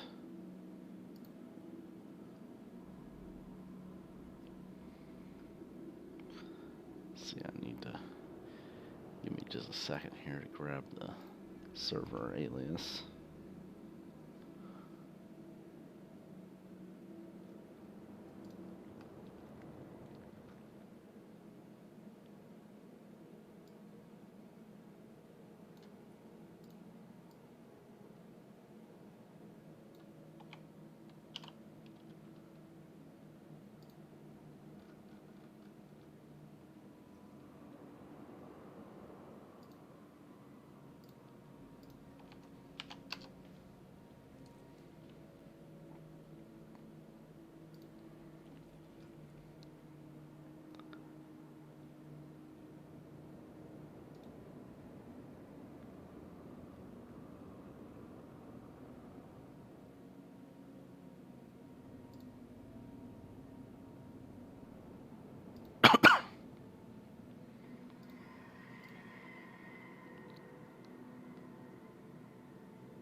Hello, Funyun. Yeah. And you can just kind of hang out here and listen to what's going on. If you're doing something else in the background, that's fine. Just let you kind of hear what the game is like and get an idea of what to expect as you see what our group is up to. We are minus 2 players tonight, so we're playing some individual scenes with our 3 members who are are present tonight. The current situation is that Barney and Irene are locked in a basement. They're in a cellar, and they're trying to find their way out. And so I'll just leave you there with that as we jump back into what they're doing. Yeah, sounds good. All right, Barney. So you were trying to step up onto the crate. Your foot ended up going through the crate as you try to climb up into it to reach the coal chute where Irene has just disappeared into this hole in the wall. And at this point, Irene will come back over to you. You're climbing up the coal chute. You're kind of breathing shallowly, holding your breath. You're trying to keep from having to breathe in this coal dust that is just coating this coal chute, and climbing your way up through this dark hole. And you hit a solid steel plate in front of you. Give me an idea check.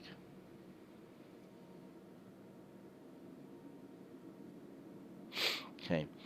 Irene would realize, based on the age, and that this is a relatively common thing in these days, that most coal chutes have some sort of a latch on the outside of them that also triggers a catch that is on the inside of the coal chute in order to make it spring out and open up the plate that keeps bugs and rodents and all kinds of other stuff from coming into the cellar. And so the trick is she's going to have to try to pop this latch that is holding this plate. You would be able to trigger it from the inside. It's kind of it's like a spring-loaded kind of a latch that kind of hooks over a lip. And so what you have to do is you have to kind of try to pry that spring-loaded catch up off of the lip so that then the door will spring out. And so lockpicks are not really necessary for this. It's not so much of a lock as it is. I usually use like a crowbar or pry bar or something like that, like a shovel, uh, a screwdriver, something of that nature is usually what you need to kind of pop this little catch, against the spring-loaded mechanism to get it to pop loose.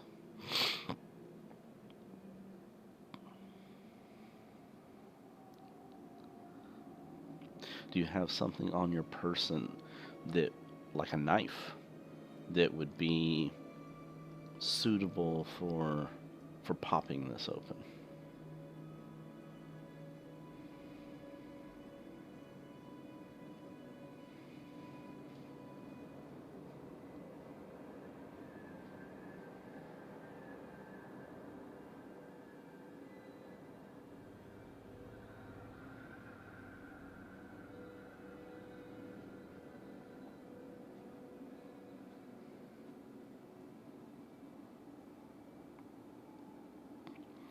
By the way, Funyun, we do have some of our players, they use voice, and then some of them also continue to type, because that's what we've always done through the ages, and we've only just recently started coming into the modern times of this amazing thing called digital voice. Ooh. Do I have to roll sanity for that? No.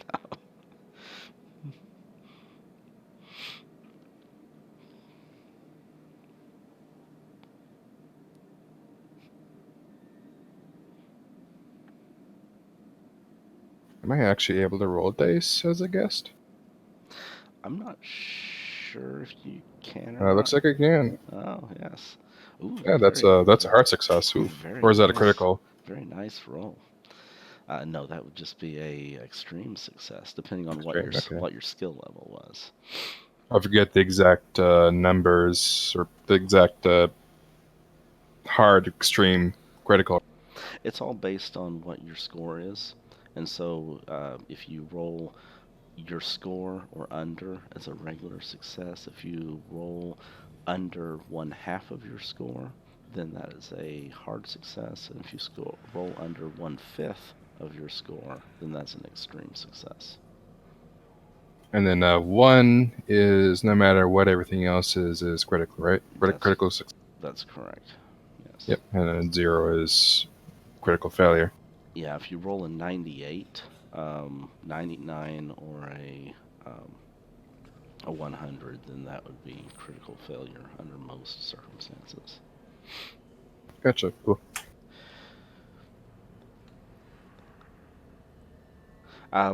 Yeah, your lockpicks, even though I kind of picture lockpicks as not being really super sturdy, you could possibly use your lockpicks to kind of pry in there and and pop this open. Give me either a lockpicks roll, or I'll just let you do it with a straight up dexterity roll if you want to add a penalty dice for either of them, because it is dark in here and you're just simply operating off of touch.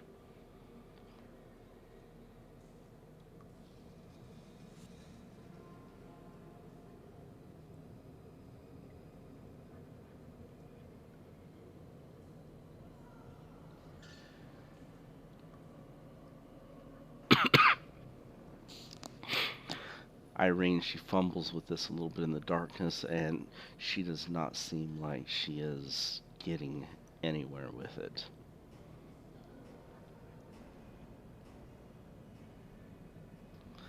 You can spend the luck, or you can push it.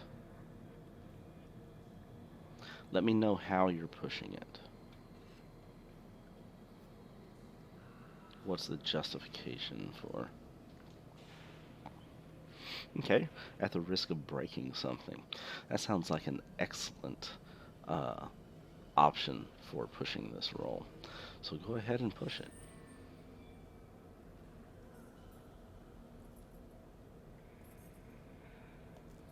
Okay.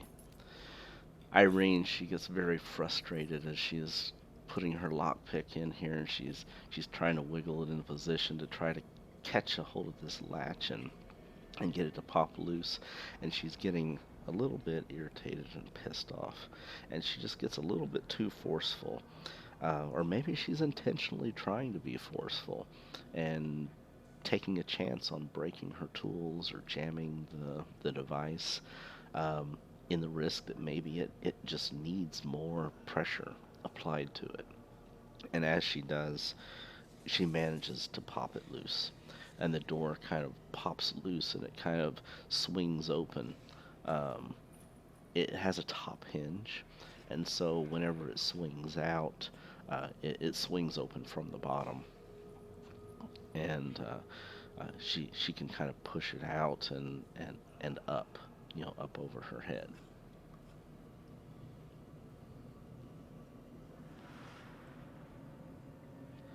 You feel the cool air from outside because it is a winter London night, and the cool air rushes into your face. It kind of stirs up a little bit of the dust that is collected around the opening, but the cool breeze feels refreshing nonetheless, if not only in a physical sense, but also in a mental sense, in that you now smell freedom and know that you are no longer trapped in this basement.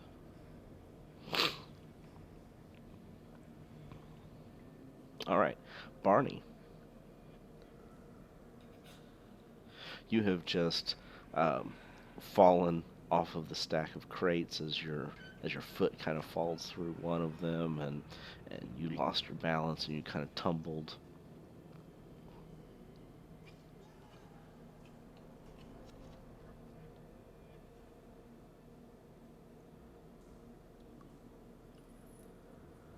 I didn't catch that. 8 or 9 for what? Oh, I think this is round 8 that we're on. Of course, how I would like to play this out is not so much from a mechanical standpoint. I don't want us to think about it, oh, my paranoia only lasts for 9 rounds. I want you to try to do it narratively as well. Try to coincide with something making sense narratively, why you come out of your psychosis, other than the fact that, hey, round 9 is up, and so now I'm out of it just because, that's the mechanics.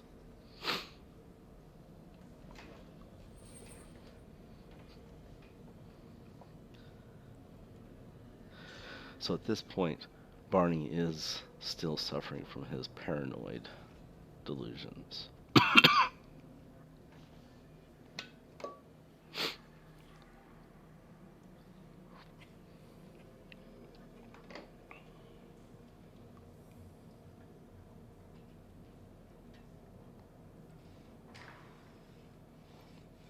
Okay, you want to go for another dexterity roll on this?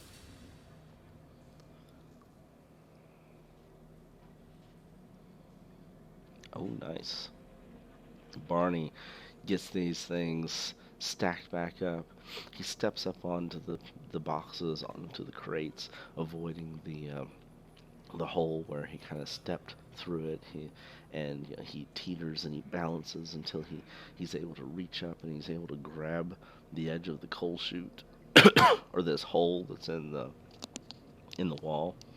And as he brings his face up to it, he sees blackness, but there's just a very, very little pinpoint specks of light that kind of come around from the edges of something that is like this big opaqueness that is blocking his view, and actually, yes, he does have his flashlight.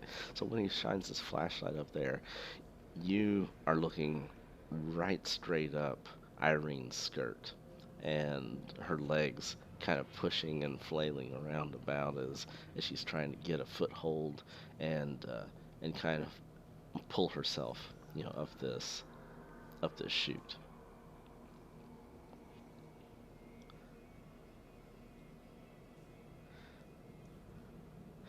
And it does look like she's starting to kind of pull herself out of it. You feel a little bit of you smell just a hint of fresh air. That's not this stuffy, basement air. So what do you do? Um, this is already your action. So is there anything that you're going to yell out or that you're going to say at this point? Or are we moving forward to Irene?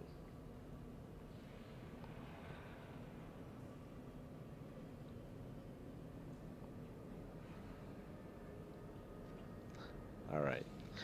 Irene, you push the door open. It actually has a little bit of a catch on it that when you push the door fully up, it kind of has a catch mechanism on the hinge that actually locks it into an open position. Um, and so as you push up on that with your hand, trying to pull yourself out of this thing, give me one last skill check as you hoist yourself out of this coal chute, trying to use the strength of your arms and the shimmying of your hips and the pushing of your feet and everything as you can use either climb or you can use dexterity or you can use strength, whatever floats your boat. Okay, so based on a dexterity roll, um, Irene kind of shimmies around a little bit. She kind of slithers a little bit like a snake.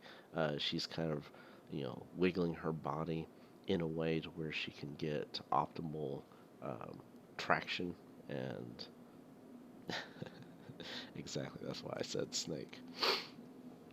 And she manages to pull herself free from the chute, getting her hips out of, or maybe um, her jacket, just the bulkiness of everything as she's climbing up this musty, dusty coal chute, and she plops out onto the ground, rolls over onto her back, breathing a breath of fresh air.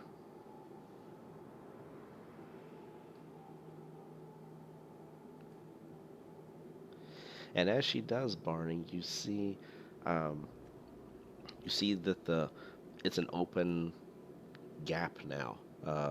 Irene has escaped from you. She is she has managed to avoid your grasp, and she's free of you, and you're now trapped down here alone, all by yourself. What do you do, Barney?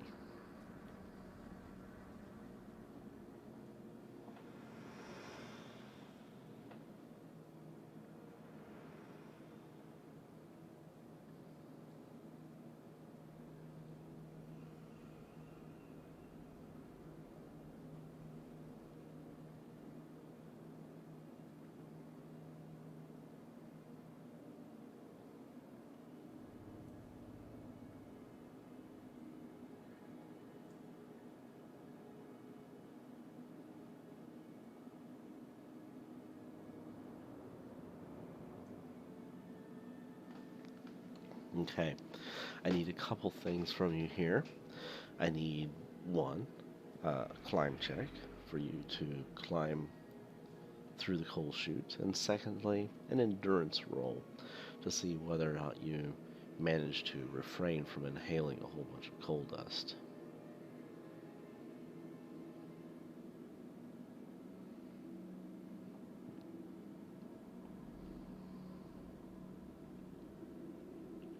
Okay, Barney, you inhale some coal dust, and you hack, and you cough. As you try to climb your way out of here, you're struggling. You sound exactly like that. As you're trying to make your way up this coal chute, you're just breathing this stuff into your lungs, and you just know that it is no good for you.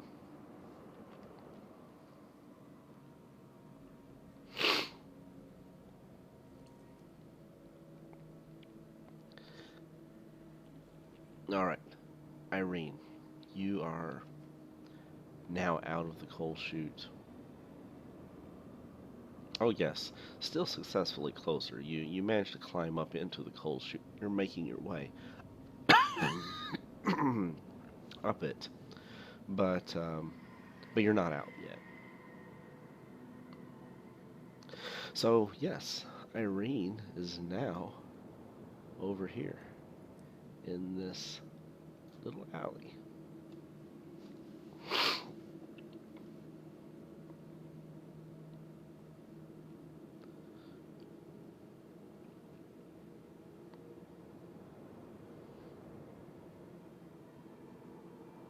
Oh, here, you probably can't see the map, Funyun, so I'm going to share that once more with you. That'll pop it up onto your screen.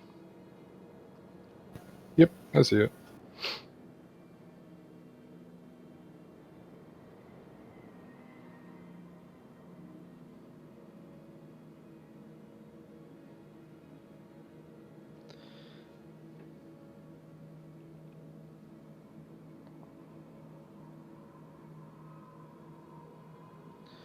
Okay, are you going to race towards the gate and try to catch a glimpse? Are you moving stealthily? How are you?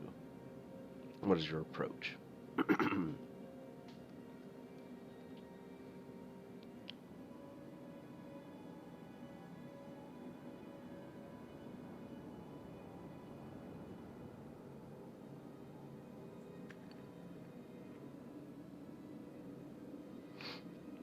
Okay, give me a stealth roll. With a, you're going to do it kind of fast, but it's also dark. So we're going to say that the bonus and the penalty kind of cancel each other out.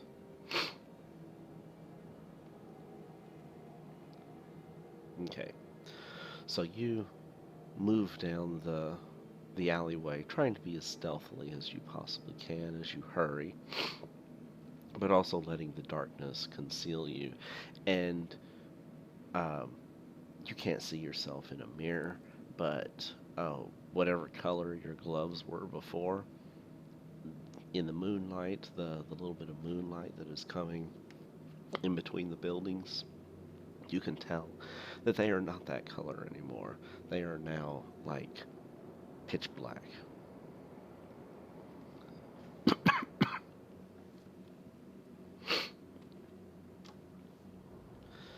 Alright, so anyway, you race down to the end of the alleyway here. Okay, Barney, what are you doing?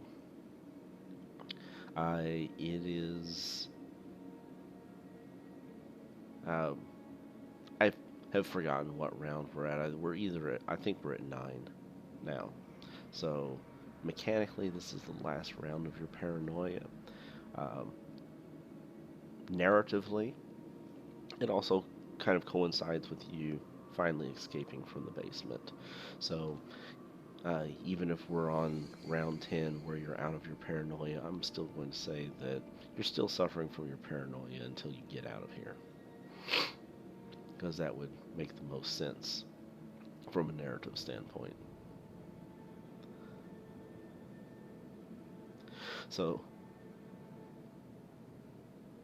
give me another climb check, this time at a penalty die, because you are hacking and coughing and suffering from inhaling all of this coal dust. And Barney finds himself wedged in this coal chute. He is trapped. He can't move around. Um, he feels kind of claustrophobic and pinned in, and he's hacking on this horrible stuff that Irene has put in there. It's probably some of her poison that she's sprinkled into the coal chute to make you inhale it and you know succumb from the poison like she's so famous for. Right. But we know they don't work, right?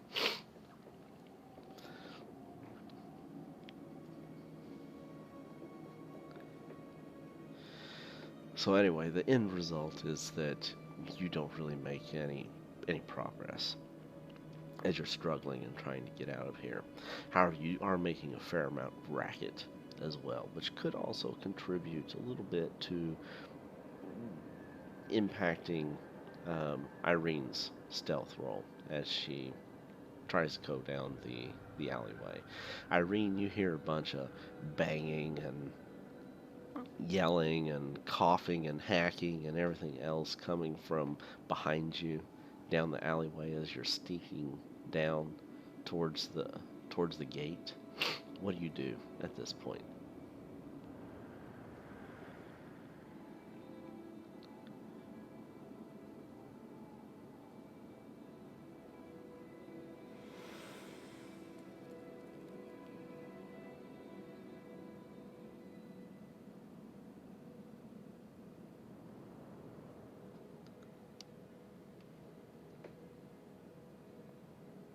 Oh, you as you're making your way down the alley and towards the gate, right as you're coming up to the gate, you hear a whole bunch of hacking and hollering and struggling, some banging from back behind you down the alleyway that you can only assume is probably Barney as he's trying to follow after you.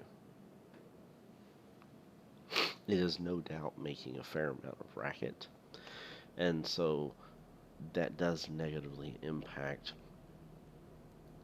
at least any attempt at silent stealth that you're trying to make.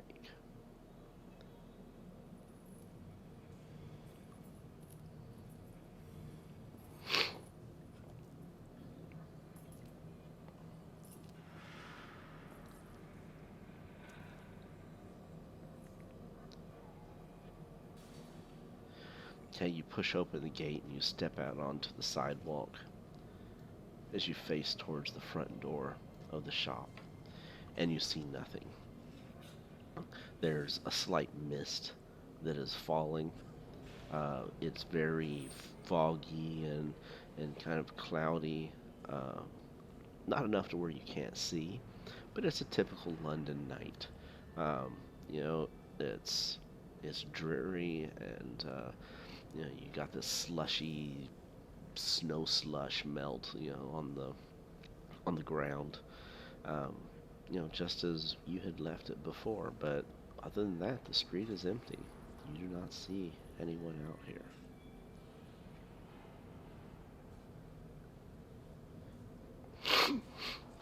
Okay, Barney, are you going to continue to struggle to get out of the shaft?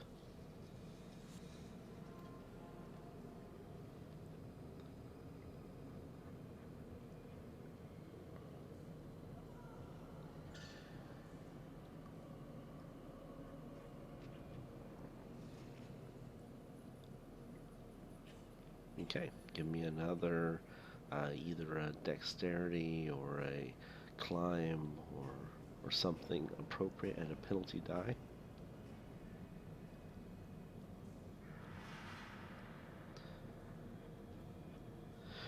Okay, so you managed to succeed. You you finally get yourself up to where you can take a breath of fresh air, hacking and coughing as you're inhaling this coal dust and struggling. But you manage to hoist yourself out of the coal chute and into the alley. And just like Irene, you roll out of the coal chute onto your back, kind of hacking and coughing, breathing in the comparatively fresh London air, and feeling the soothing, um, refreshing feeling of freedom. As the despair and the paranoia and everything that has been assaulting your mind over the last few moments kind of fades away, and you suddenly feel this sense of relief and freedom.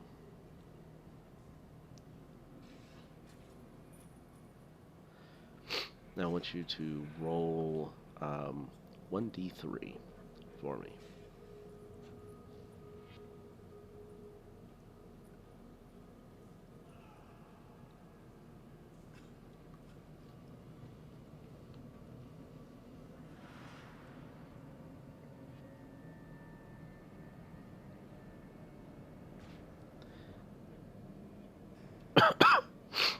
So you take 1 point of damage from all of the inhalation of the coal dust.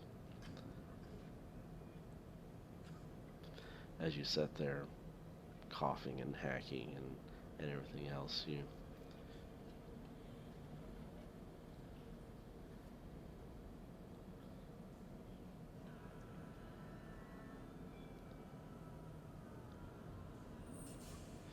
know that it has impacted your physiologic health. But a little bit of time in fresh air should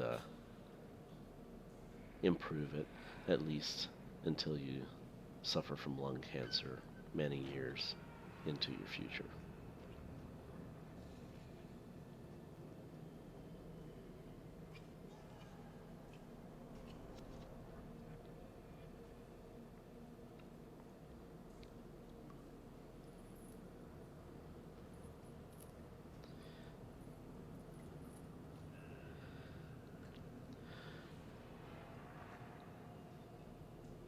All right, Irene. The yelling and banging and coughing and all that stuff has ceased. You look back down your side, back down the alley to your side, and you can see the light from Barney's flashlight, kind of illuminating the alleyway, and you know that he has. You can see him laying on the ground with his flashlight in hand.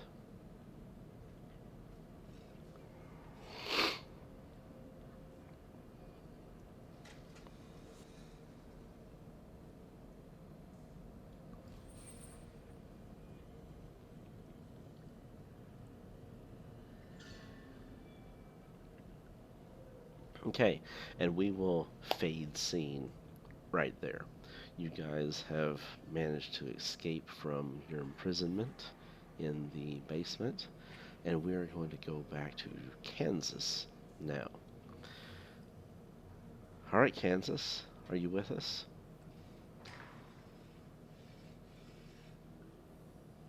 All right. So, Kansas, you are sitting in uh, this basement tied to the chair, and your feet bound to the chair. The ropes have been loosened ever so slightly by Zahra as she was uh, kind of tugging at the ropes a little bit with her mouth, trying to help you get free before the um, captors came back into the room and cut her loose from her bindings and carried her out of the room yelling and screaming. And you are now alone in the dark.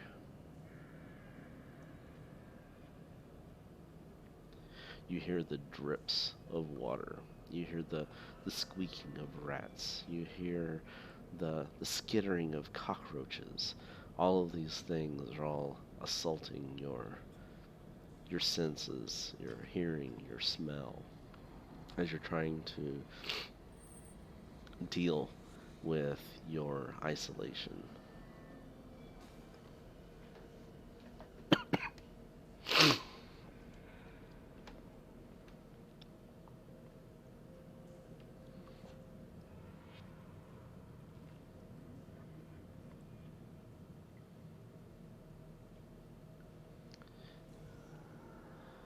Kansas continues to struggle and try to wriggle loose out of the ropes, but they are just too tough. And without a change of circumstance, um, that role holds true for all attempts that he makes of trying to wriggle free, unless he does something to try to change the circumstances or his situation.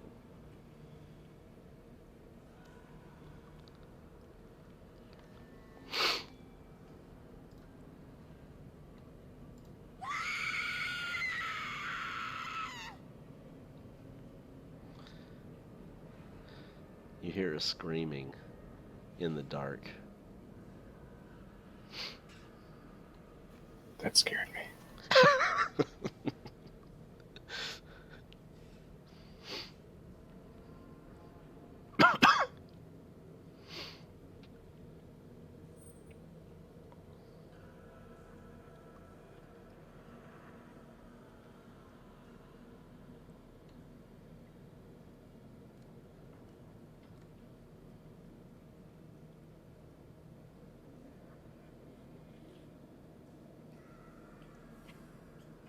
Okay, give me a brawn or um, inappropriate type of roll to try to just break the chair apart. Oh, oh, nice. Okay, as Kansas is jumping and kind of thrashing about in his chair, trying to to break himself free from his bonds, trying to break the chair.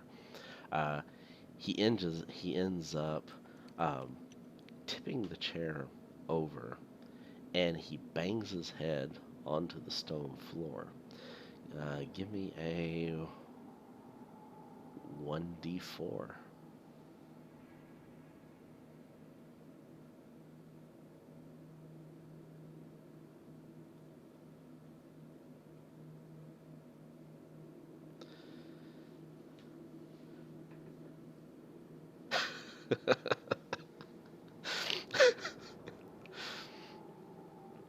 And his his chair topples over, and he bangs his head onto the floor, and his head is just like swimming.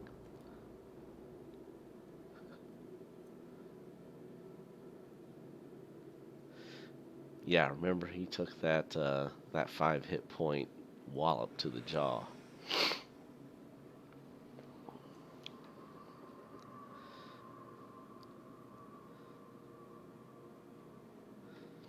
And so his head is kind of ringing a little bit, and he kind of loses his orientation for just a moment, but he doesn't lose consciousness. He manages to to keep his awareness of what's going on. But now he's laying on the floor on his side in a chair with limited movement now that he's kind of bound to the chair and laying on it sideways on the floor. And he finds himself in a much more dire predicament than what he was even before.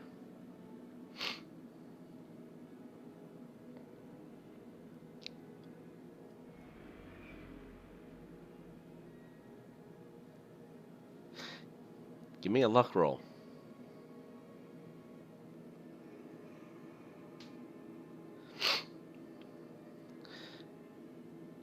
As Kansas lays there on the floor, he can hear the squeaking of the rats that are in the room.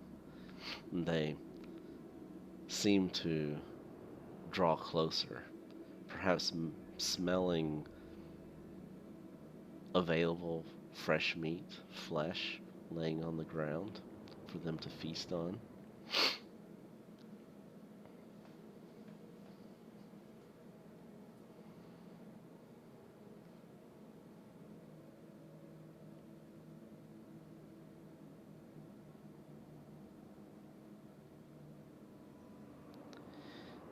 Then in the darkness, Kansas feels something furry kind of brush up along the side of his face.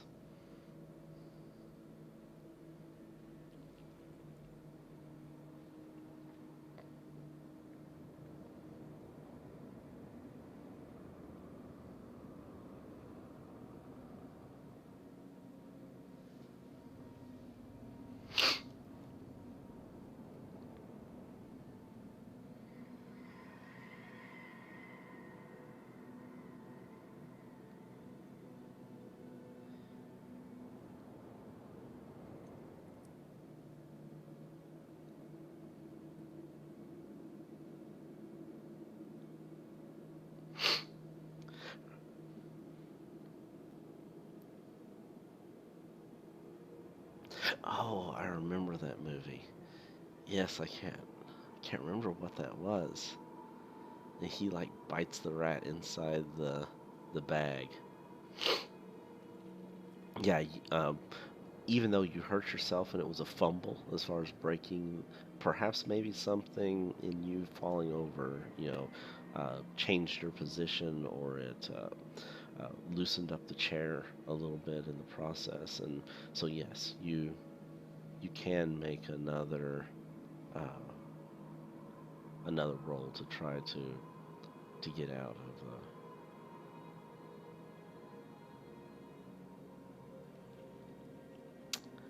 Nope, not gonna do it.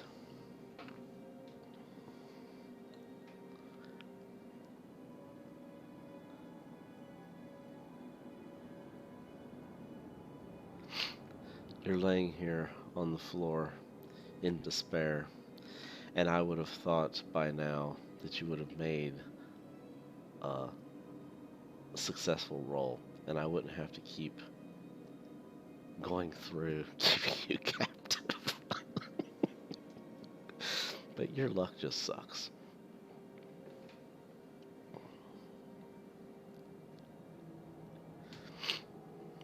So, no, at this point we're just rolling and rolling and rolling until you finally get a success, and that's not what I'm looking for here. I'm looking for a feeling of desperation and a feeling of, oh no, someone's going to come in because they hear me and they're going to slit my throat.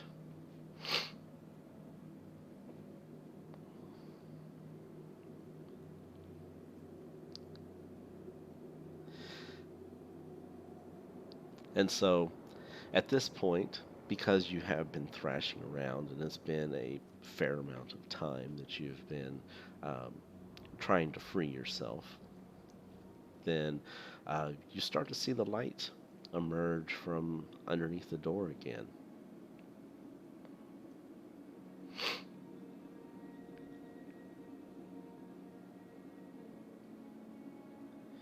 And the two men enter back into the room with the limp form of the woman.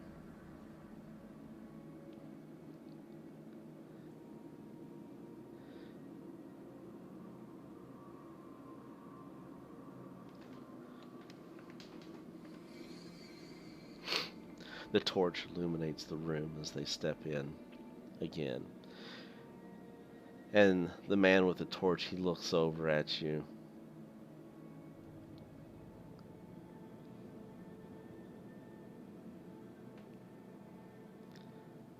And he just kind of shakes his head. As the door opens up, Kansas does hear the rats kind of scurry away from him just before they could start taking nips out of his flesh. And they take the woman back over to the hook, or to the ring that is pinned into the wall, and they string her back up again, securing her rope through the ring and tying it back into another knot up at the top, since the guy had cut through the rope.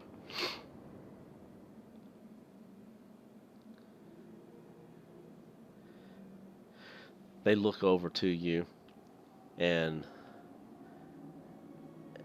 just acknowledge your presence, basically. You can't really see anything at this point. You can see some shadows. Her hair is kind of down over her face. She's hanging kind of limp a little bit.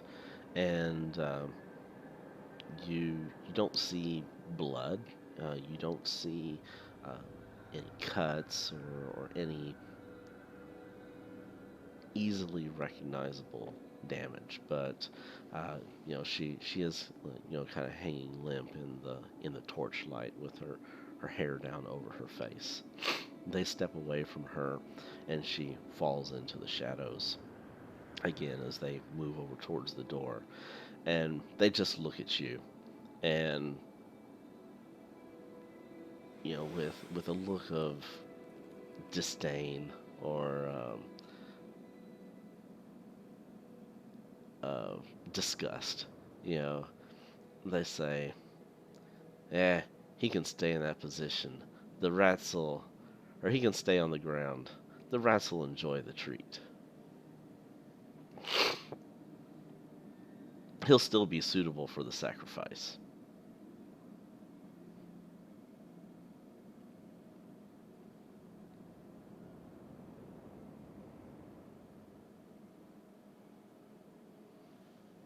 And with that, they go through the door, and the door closes again, and the light fades away.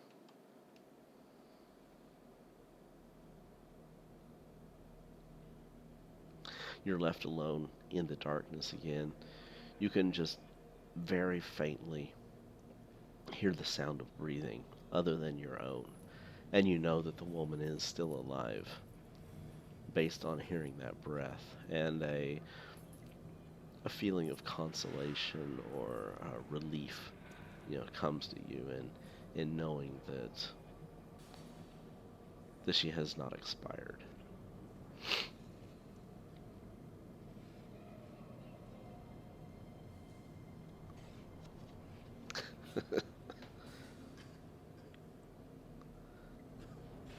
All right, what do you do at this point, Kansas? You're laying on your side in a precarious situation.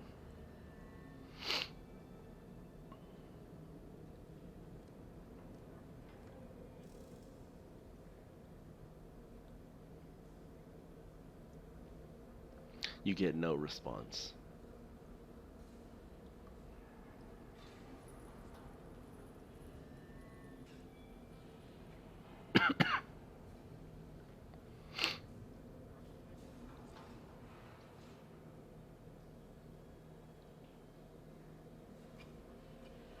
You could keep calling out to her. You could yell, you could raise your voice.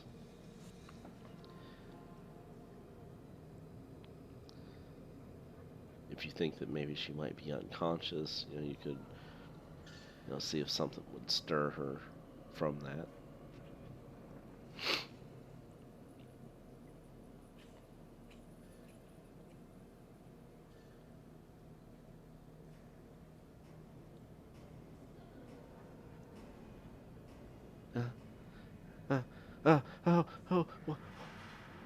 Where am I? What's going on?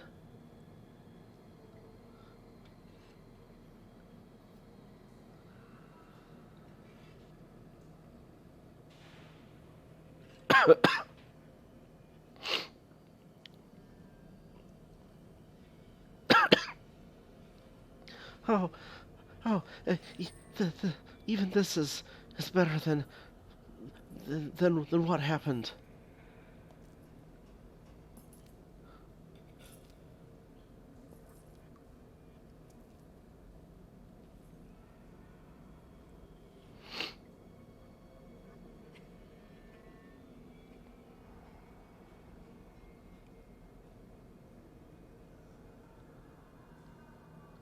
What? What could we do even if we did get free? They would only capture us again.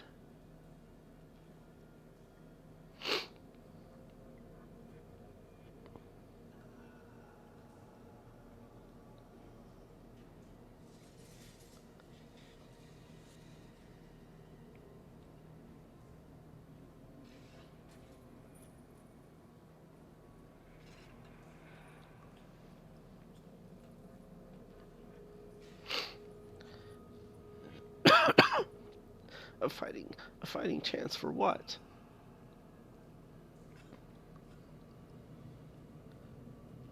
Are you going to take Edward down? Are you going to do this by yourself?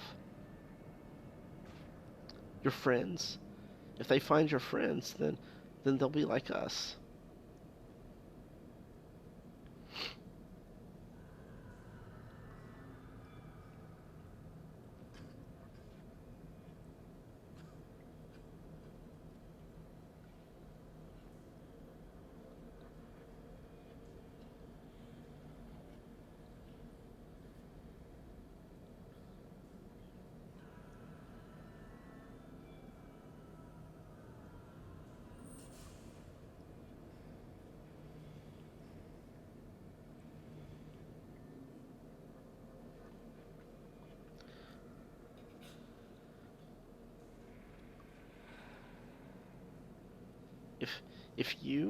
If you manage to get out of here, what are you going to just are you going to leave me?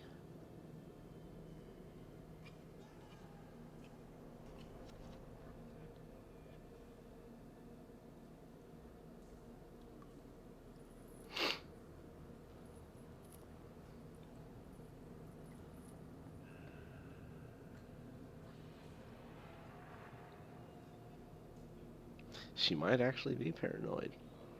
You don't know what she was exposed to that made her scream.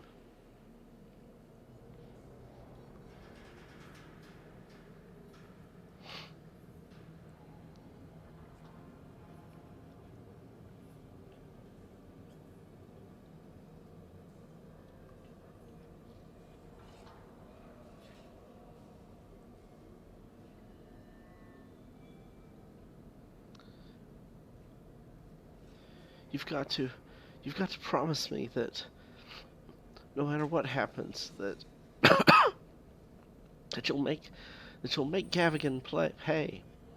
He's he's got to pay for this.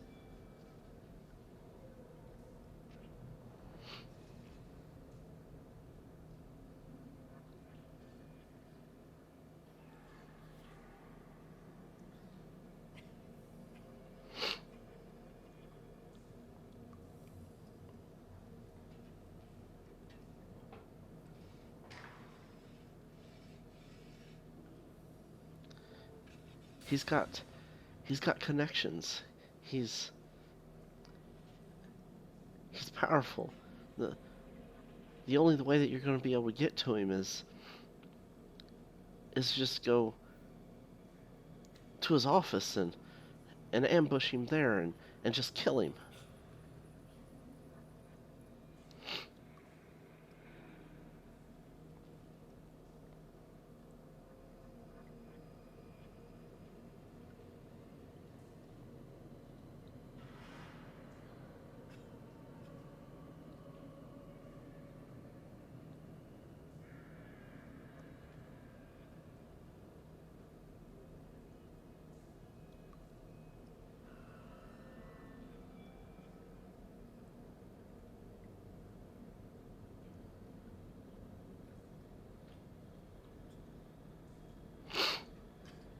Oh, oh, thank God. Oh, I I hope that that can that can happen.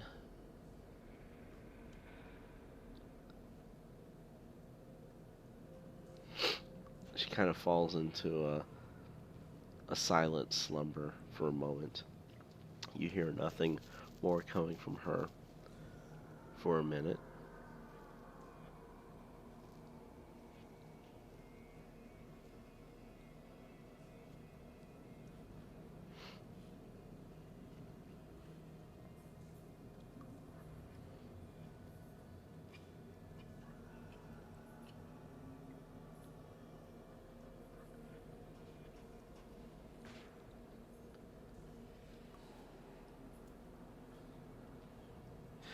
Okay, at this point, it's going to.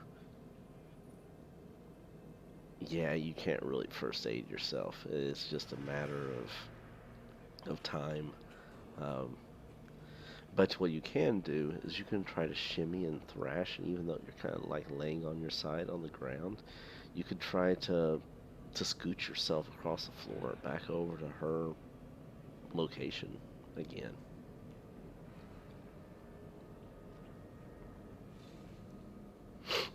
Okay. So, are you going to do this in what manner? What's going to be your approach? As quickly as possible, slow and steady.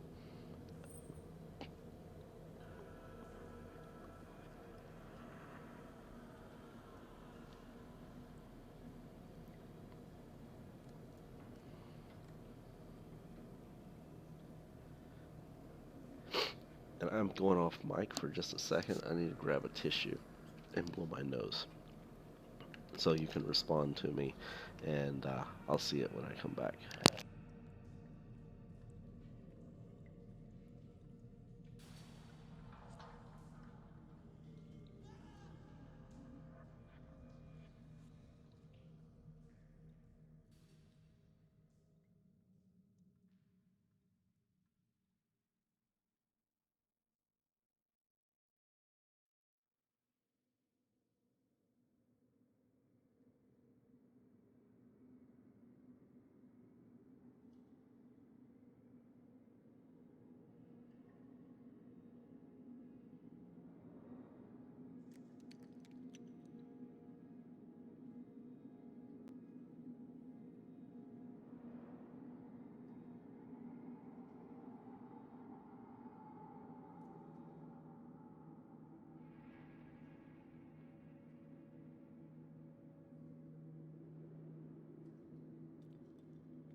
All right, I'm back on mic.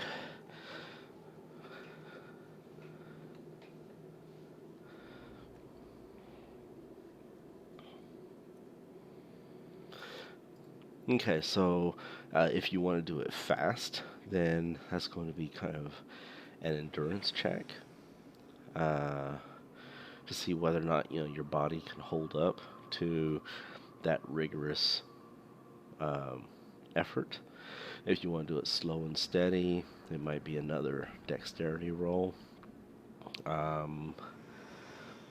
Let's see, so constitution, dexterity. What other options might we have here?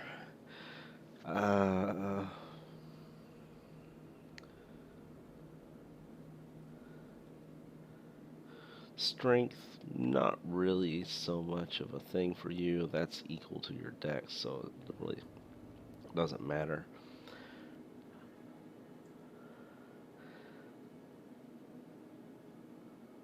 And so, yeah, I think those are probably the most two likely options that's coming to mind for me, unless you can think of something else, or if you have a particular skill that you would like to use other than just your raw ability.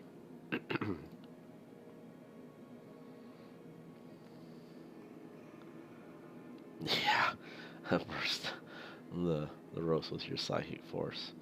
Perhaps maybe if you had studied some more spells.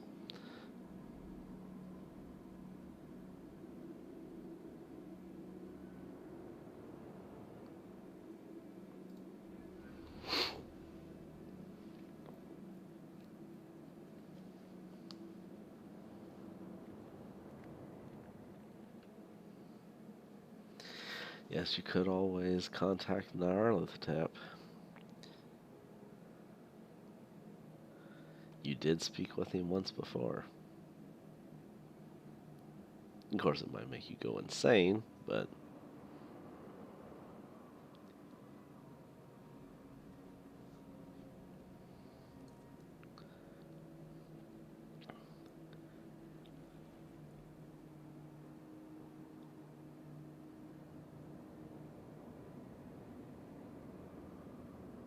Okay, give me a dex check to get over to her. Slow and steady. Give me a bonus dice to it.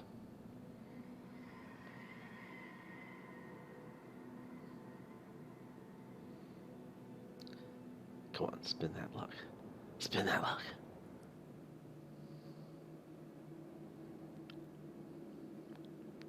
Okay, you managed to get over beside the lady with a slow and steady approach.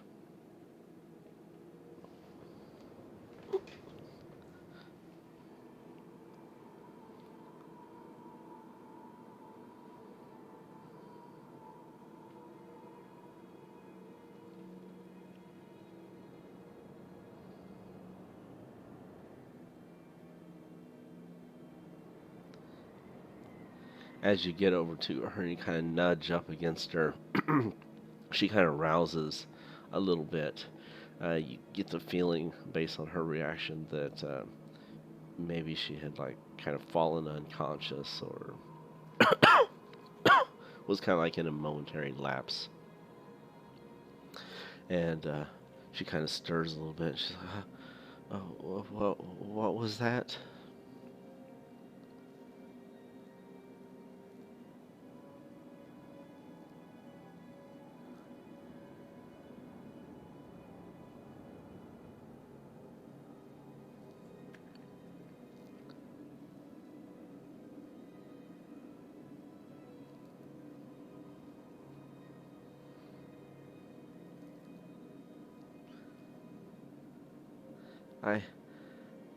I can't reach. I can only just barely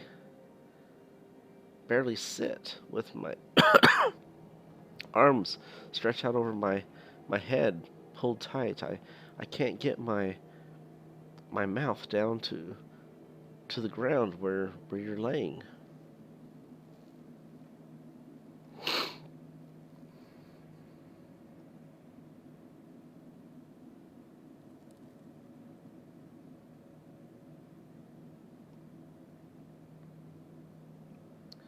Yes, but maybe maybe I could try to kick the chair and break it or something.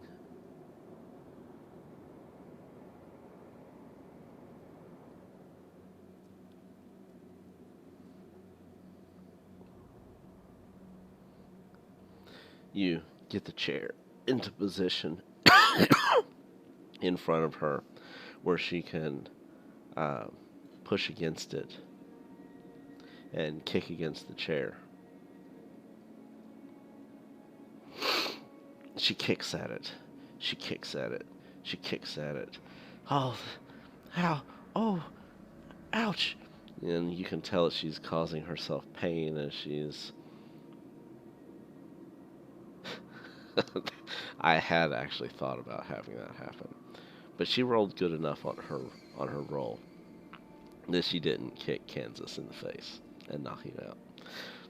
Had she fumbled, maybe that would have happened.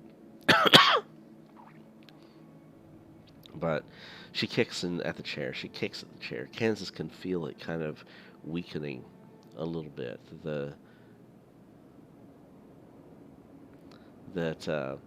It feels a little more rickety. Just like there's a little bit of a wiggle room.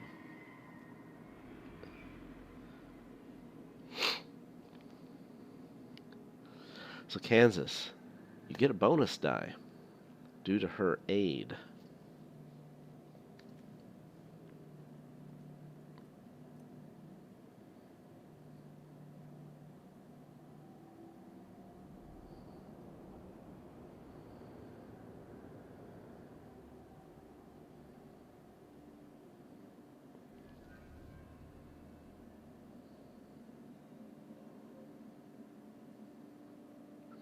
It is a regular, but it is not what you need. You need a hard success. But the bonus die was from her assistance.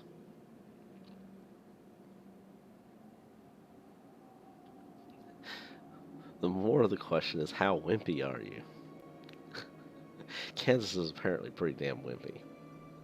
I mean, Charles would have been out of this thing, like, already. Lickety-split. Even though he's a puny little, scrawny, ugly man.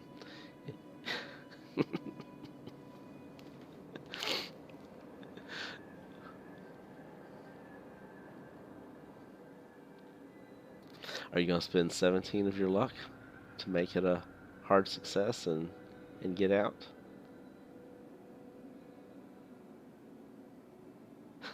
This fellow Ratkin.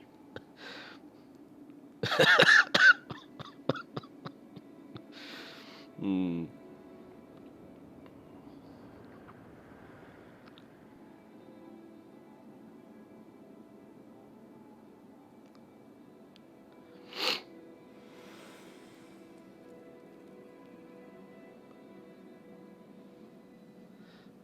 All right.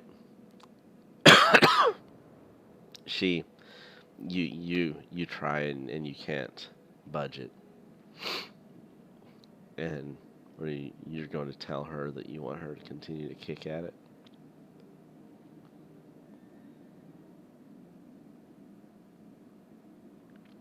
I don't know if I can. It hurts. It hurts so much. My feet.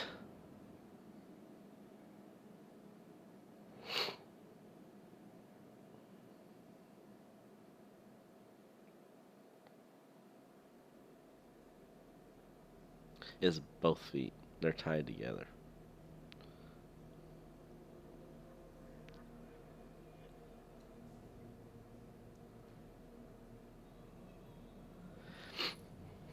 She seems to be reluctant, Kansas.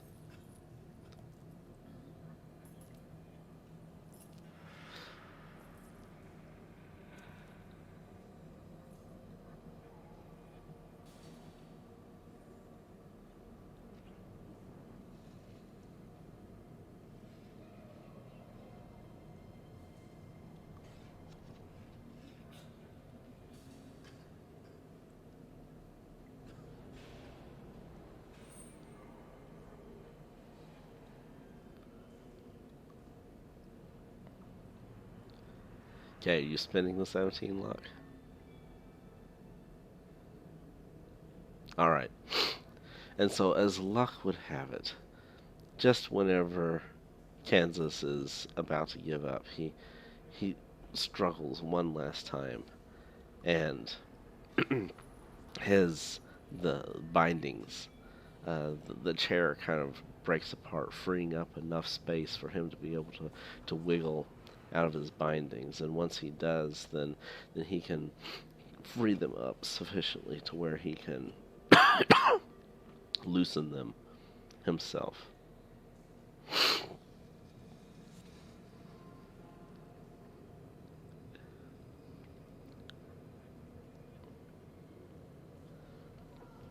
You don't hear any kind of a response from her.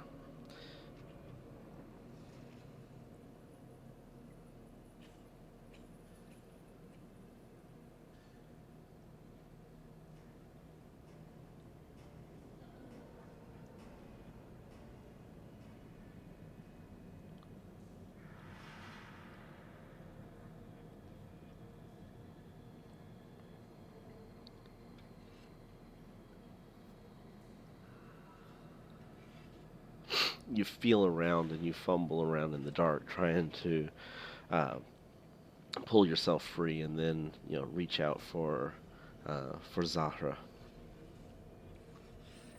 You find her in the darkness as you feel around on her, groping a few spots that may or may not embarrass you in another situation, but you eventually find her hands and her feet. She doesn't seem to react or to respond to you feeling around, and she seems to be completely limp.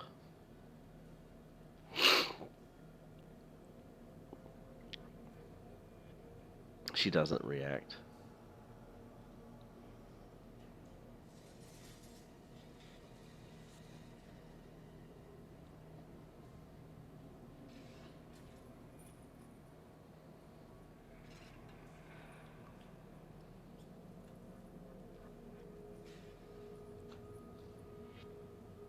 No, remember the guy took it.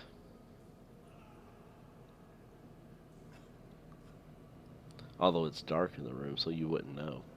But last that you saw, he took it from the room whenever he whipped you with it. Or tried to whip you with it, I should say. It's pretty scary nonetheless, though, getting whipped with your own whip.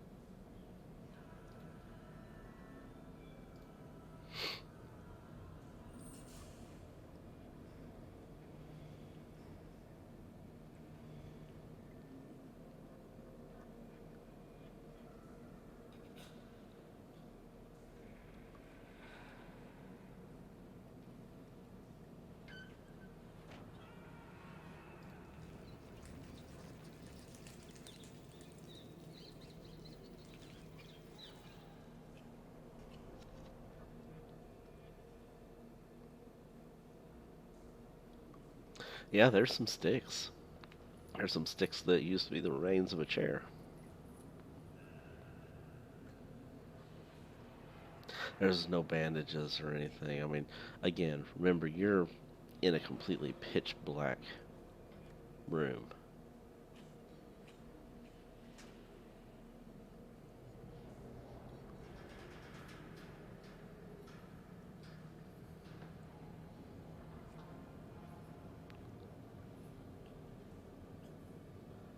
You've got the cloth of your clothes, you've got her clothes, but you don't really feel like you're actively bleeding, where you're going to be bleeding to death or anything like that. Okay, give me an idea roll with a bonus.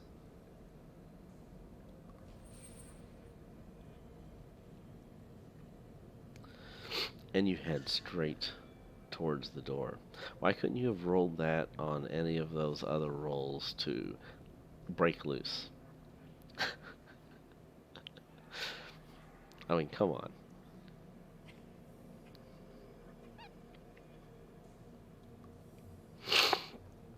You find your way over towards the door, and as luck would have it, it's unlocked. They probably felt very confident in the fact that you were bound up really tight and that you were not going to be breaking loose.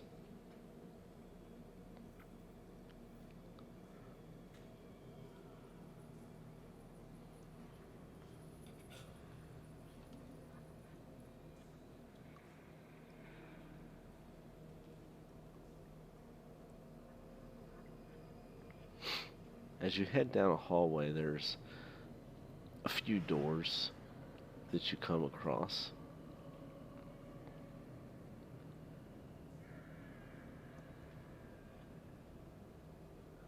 But as you head down the hall, you see a light, coming out from underneath one of the doors. As you're feeling along the sides of the wall, you feel some other doors and everything, and as you hear a sound in the darkness, kind of off to the side. Sounds like it's coming from behind a door that you pass by.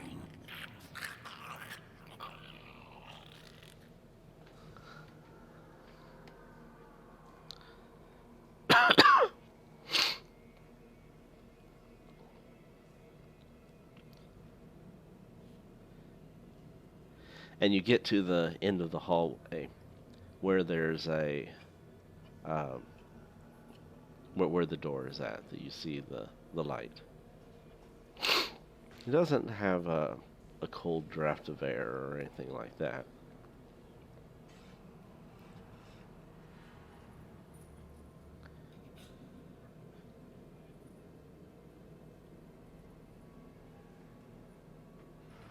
There's no keyhole. It just has a simple handle on it.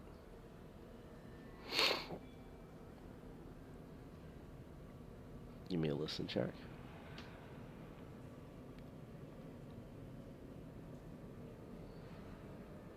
You don't hear anything.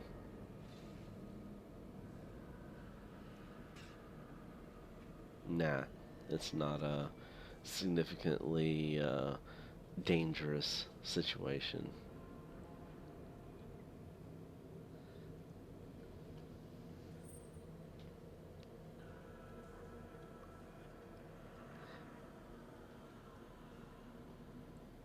Okay, you open up the door, and it looks like you're in some sort of a warehouse.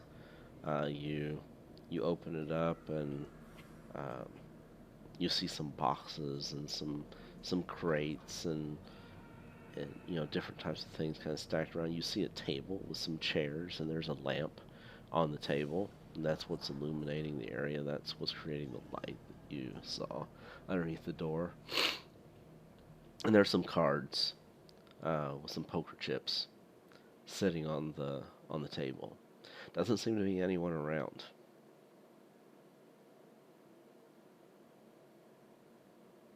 Not huge. Kind of about 20 by 30, kind of a space.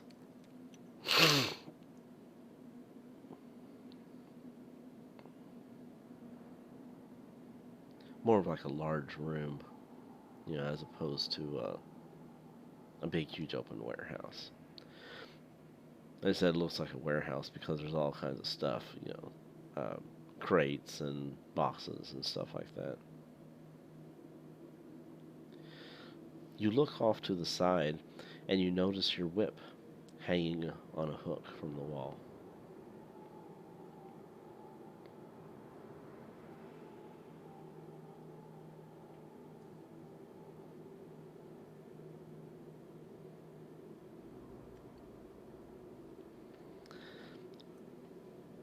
Okay, give me a stealth roll as you skulk around the room.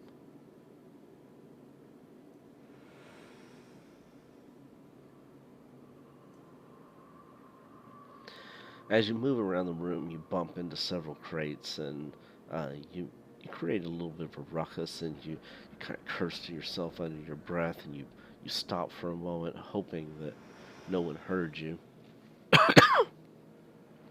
and you feel a sense of dread, like at any moment something's going to just come crashing down on you and take you captive again, or you're going to have to fight for your life to get loose. In game time, let's see, what time were we at? We were at 11 when you guys... Let's see, Yalisha was going to be meeting everyone at midnight. I would say that it's probably getting close to midnight.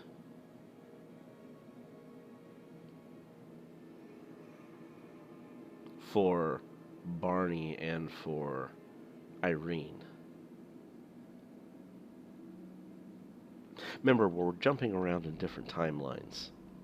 So we're jumping back and forth through the same timeline to events that have happened or not already happened as we cover each one of you guys in different scenes.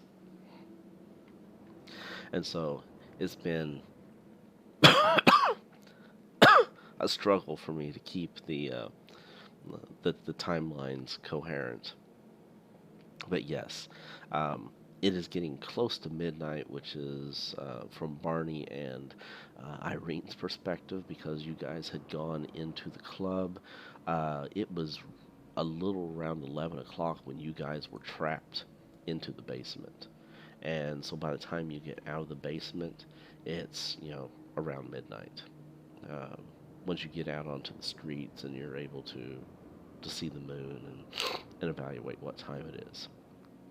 From Kansas doesn't know what time it is yet, because he can't see outside to know if it's daylight or if it's nighttime or anything else, and he doesn't have a watch that I'm aware of. As far as the other group, we'll have to determine what the time frame is for them whenever they coincide and they meet back up with Barney and Irene. Alright, so back over to Kansas. So, Kansas, you skulk around the room and you find another door exiting from the room, other than the one that you entered in through. Okay, well, once you're in the light and you have an opportunity to look at your pocket watch, you can certainly do so.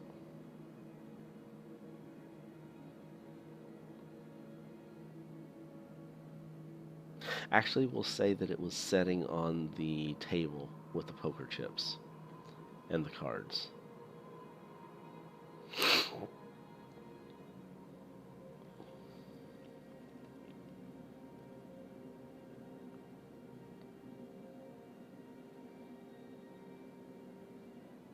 Yes, your lighter and your pocket knife are also on the table.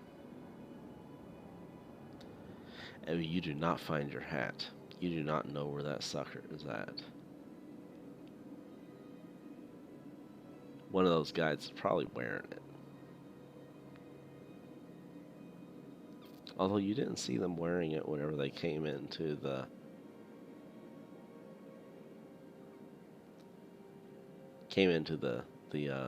dungeon basement, whatever it was that you were in.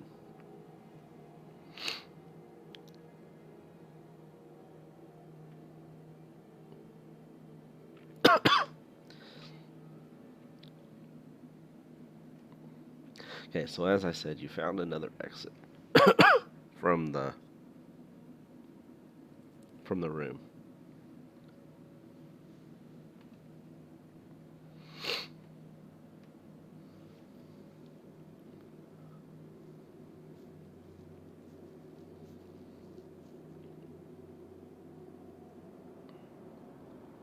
You do feel a little bit of a cold draft coming from around this door.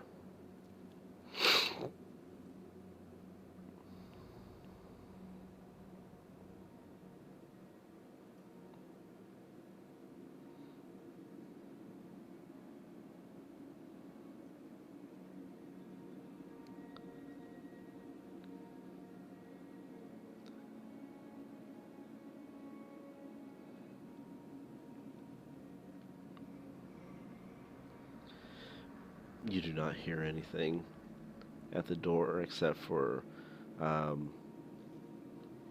see, what might you hear? I think you might hear something like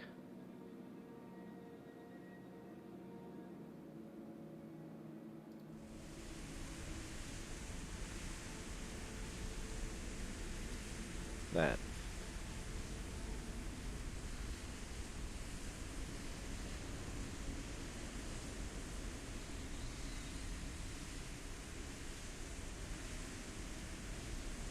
You see that it opens up outside, and it is dark outside.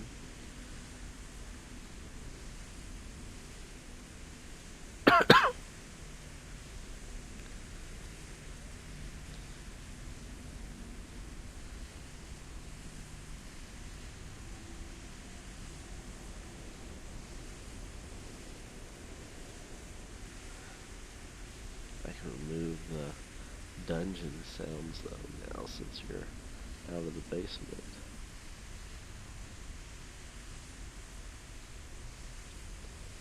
The eerie ambience.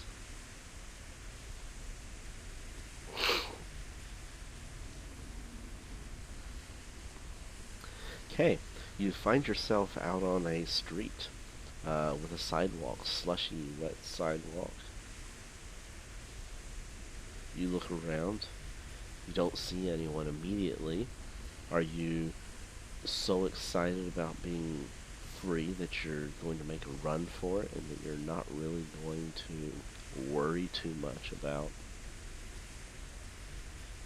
who might be standing there?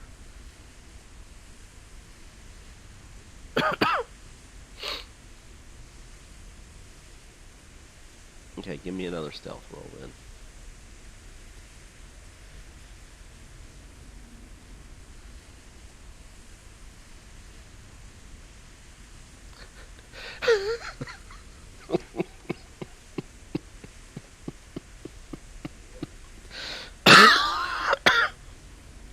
I swear, if you did not have bad luck, you would have no luck at all.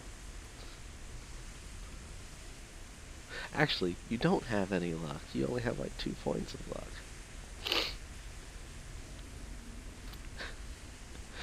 Oh, this is hilarious. So you step out onto the street. Like I said, it's slushy, it's kind of rainy and everything. And you step into a puddle. Your shoes are soaked in this, wet, slushy, nasty filth.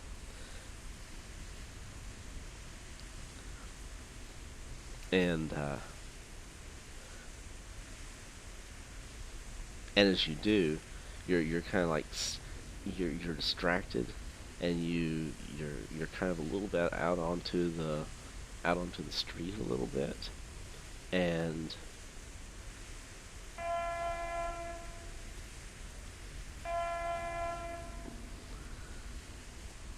a car comes racing by, and a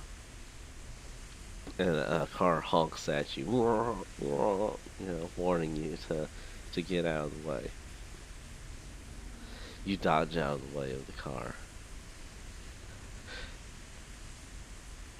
But it definitely blows any kind of cover that you might have been seeking.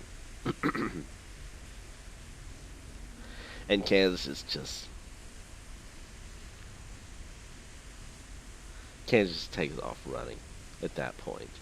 as he tries to get his bearings, and he tries to find out where he's at, and um, what time of day it is, since you said that you didn't look at your watch or anything when you were inside the room.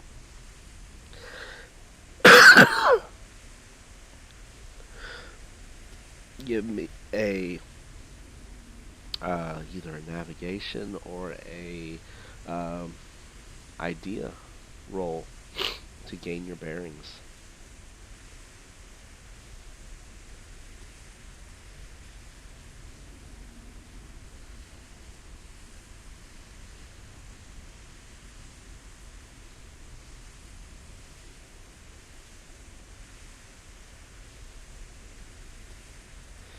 Okay. You get an idea of where you at by looking at the street signs, and you find that you are fairly close to the Blue Pyramid Club. In fact, it almost looks like maybe like from the side or the back side that maybe like you're in the street right across from it. And this warehouse, this shack, kind of building that you emerged from is is right there close to the Blue Pyramid.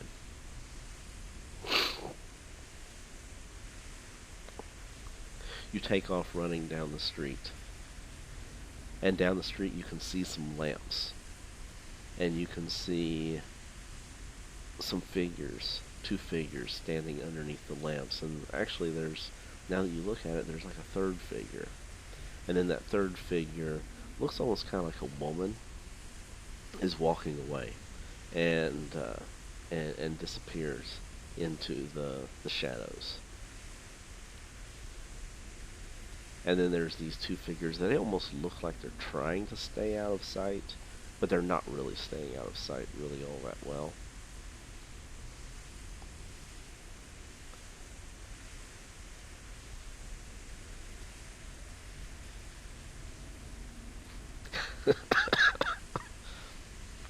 And then as you look at them, you recognize them as Charles and Alonzo.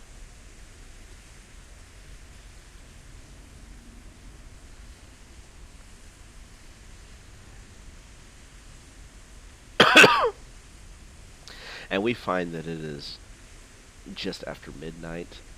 It's like,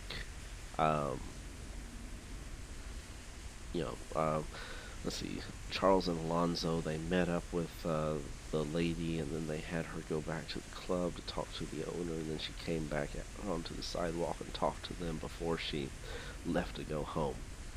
And that's where we're at right now. And so, I'm going to say it's roughly about 1 o'clock. Actually, let me see, because she was going to go in as the club was closing. So the Blue Pyramid Club is closing. Their hours of operation. Yep, they close at 1 a.m. So we're going to say it's right around 1 a.m.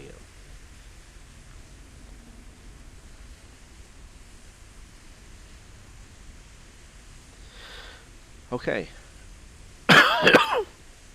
Back to Irene and Barney. We're going to fade scene on that. Kansas is beat to hell. He looks like hammered shit. And he can't really talk very well. His jaw is kind of, it's sore. It's all swollen and everything. And fortunately, yeah, Adrian, yeah. And unfortunately, Alonzo can tend to him. At least he hopes so. We're going to fade scene there with them reuniting. We're going to go back to Barney and Irene. Okay, Barney and Irene. You guys are emerging from the basement. It's roughly around midnight, maybe just a little bit after midnight. What do? After you find that there's no one who's standing guard.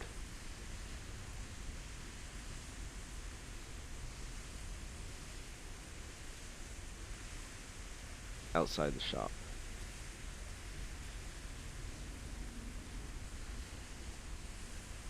Okay, are you guys heading back to the Blue Pyramid? To where you know you left your friends?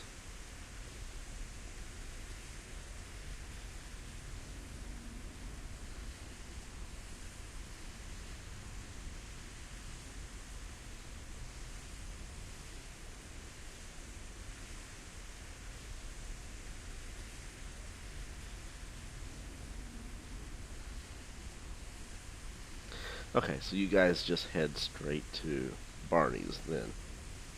And so, it is almost 11:30, and it's a good stopping point as we prepare to wrap up this evening's events that has carried us through multiple sessions.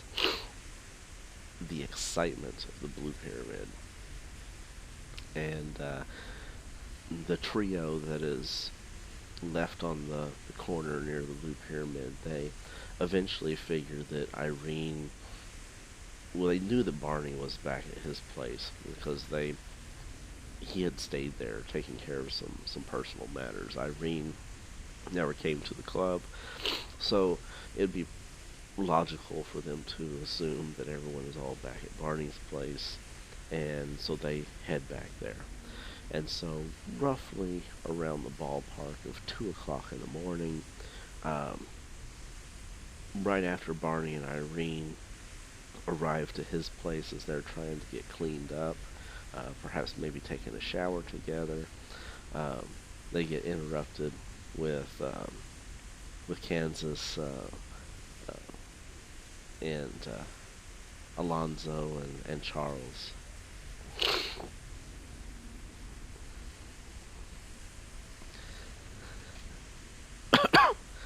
And so, yes, Kansas is probably being helped along by the other two. And so I think that is a good way to wrap up everything with you guys arriving back at Barney's place. We can resume there next time with Alonzo and Charles joining in with us, and they can get a recap of what all has happened while everyone shares their stories with each other to find out what has happened to them over the last several hours. Alright, I am going to shut off the stream at this point. Session is officially at an end. However, we can still hang out and we can discuss a few things if you desire.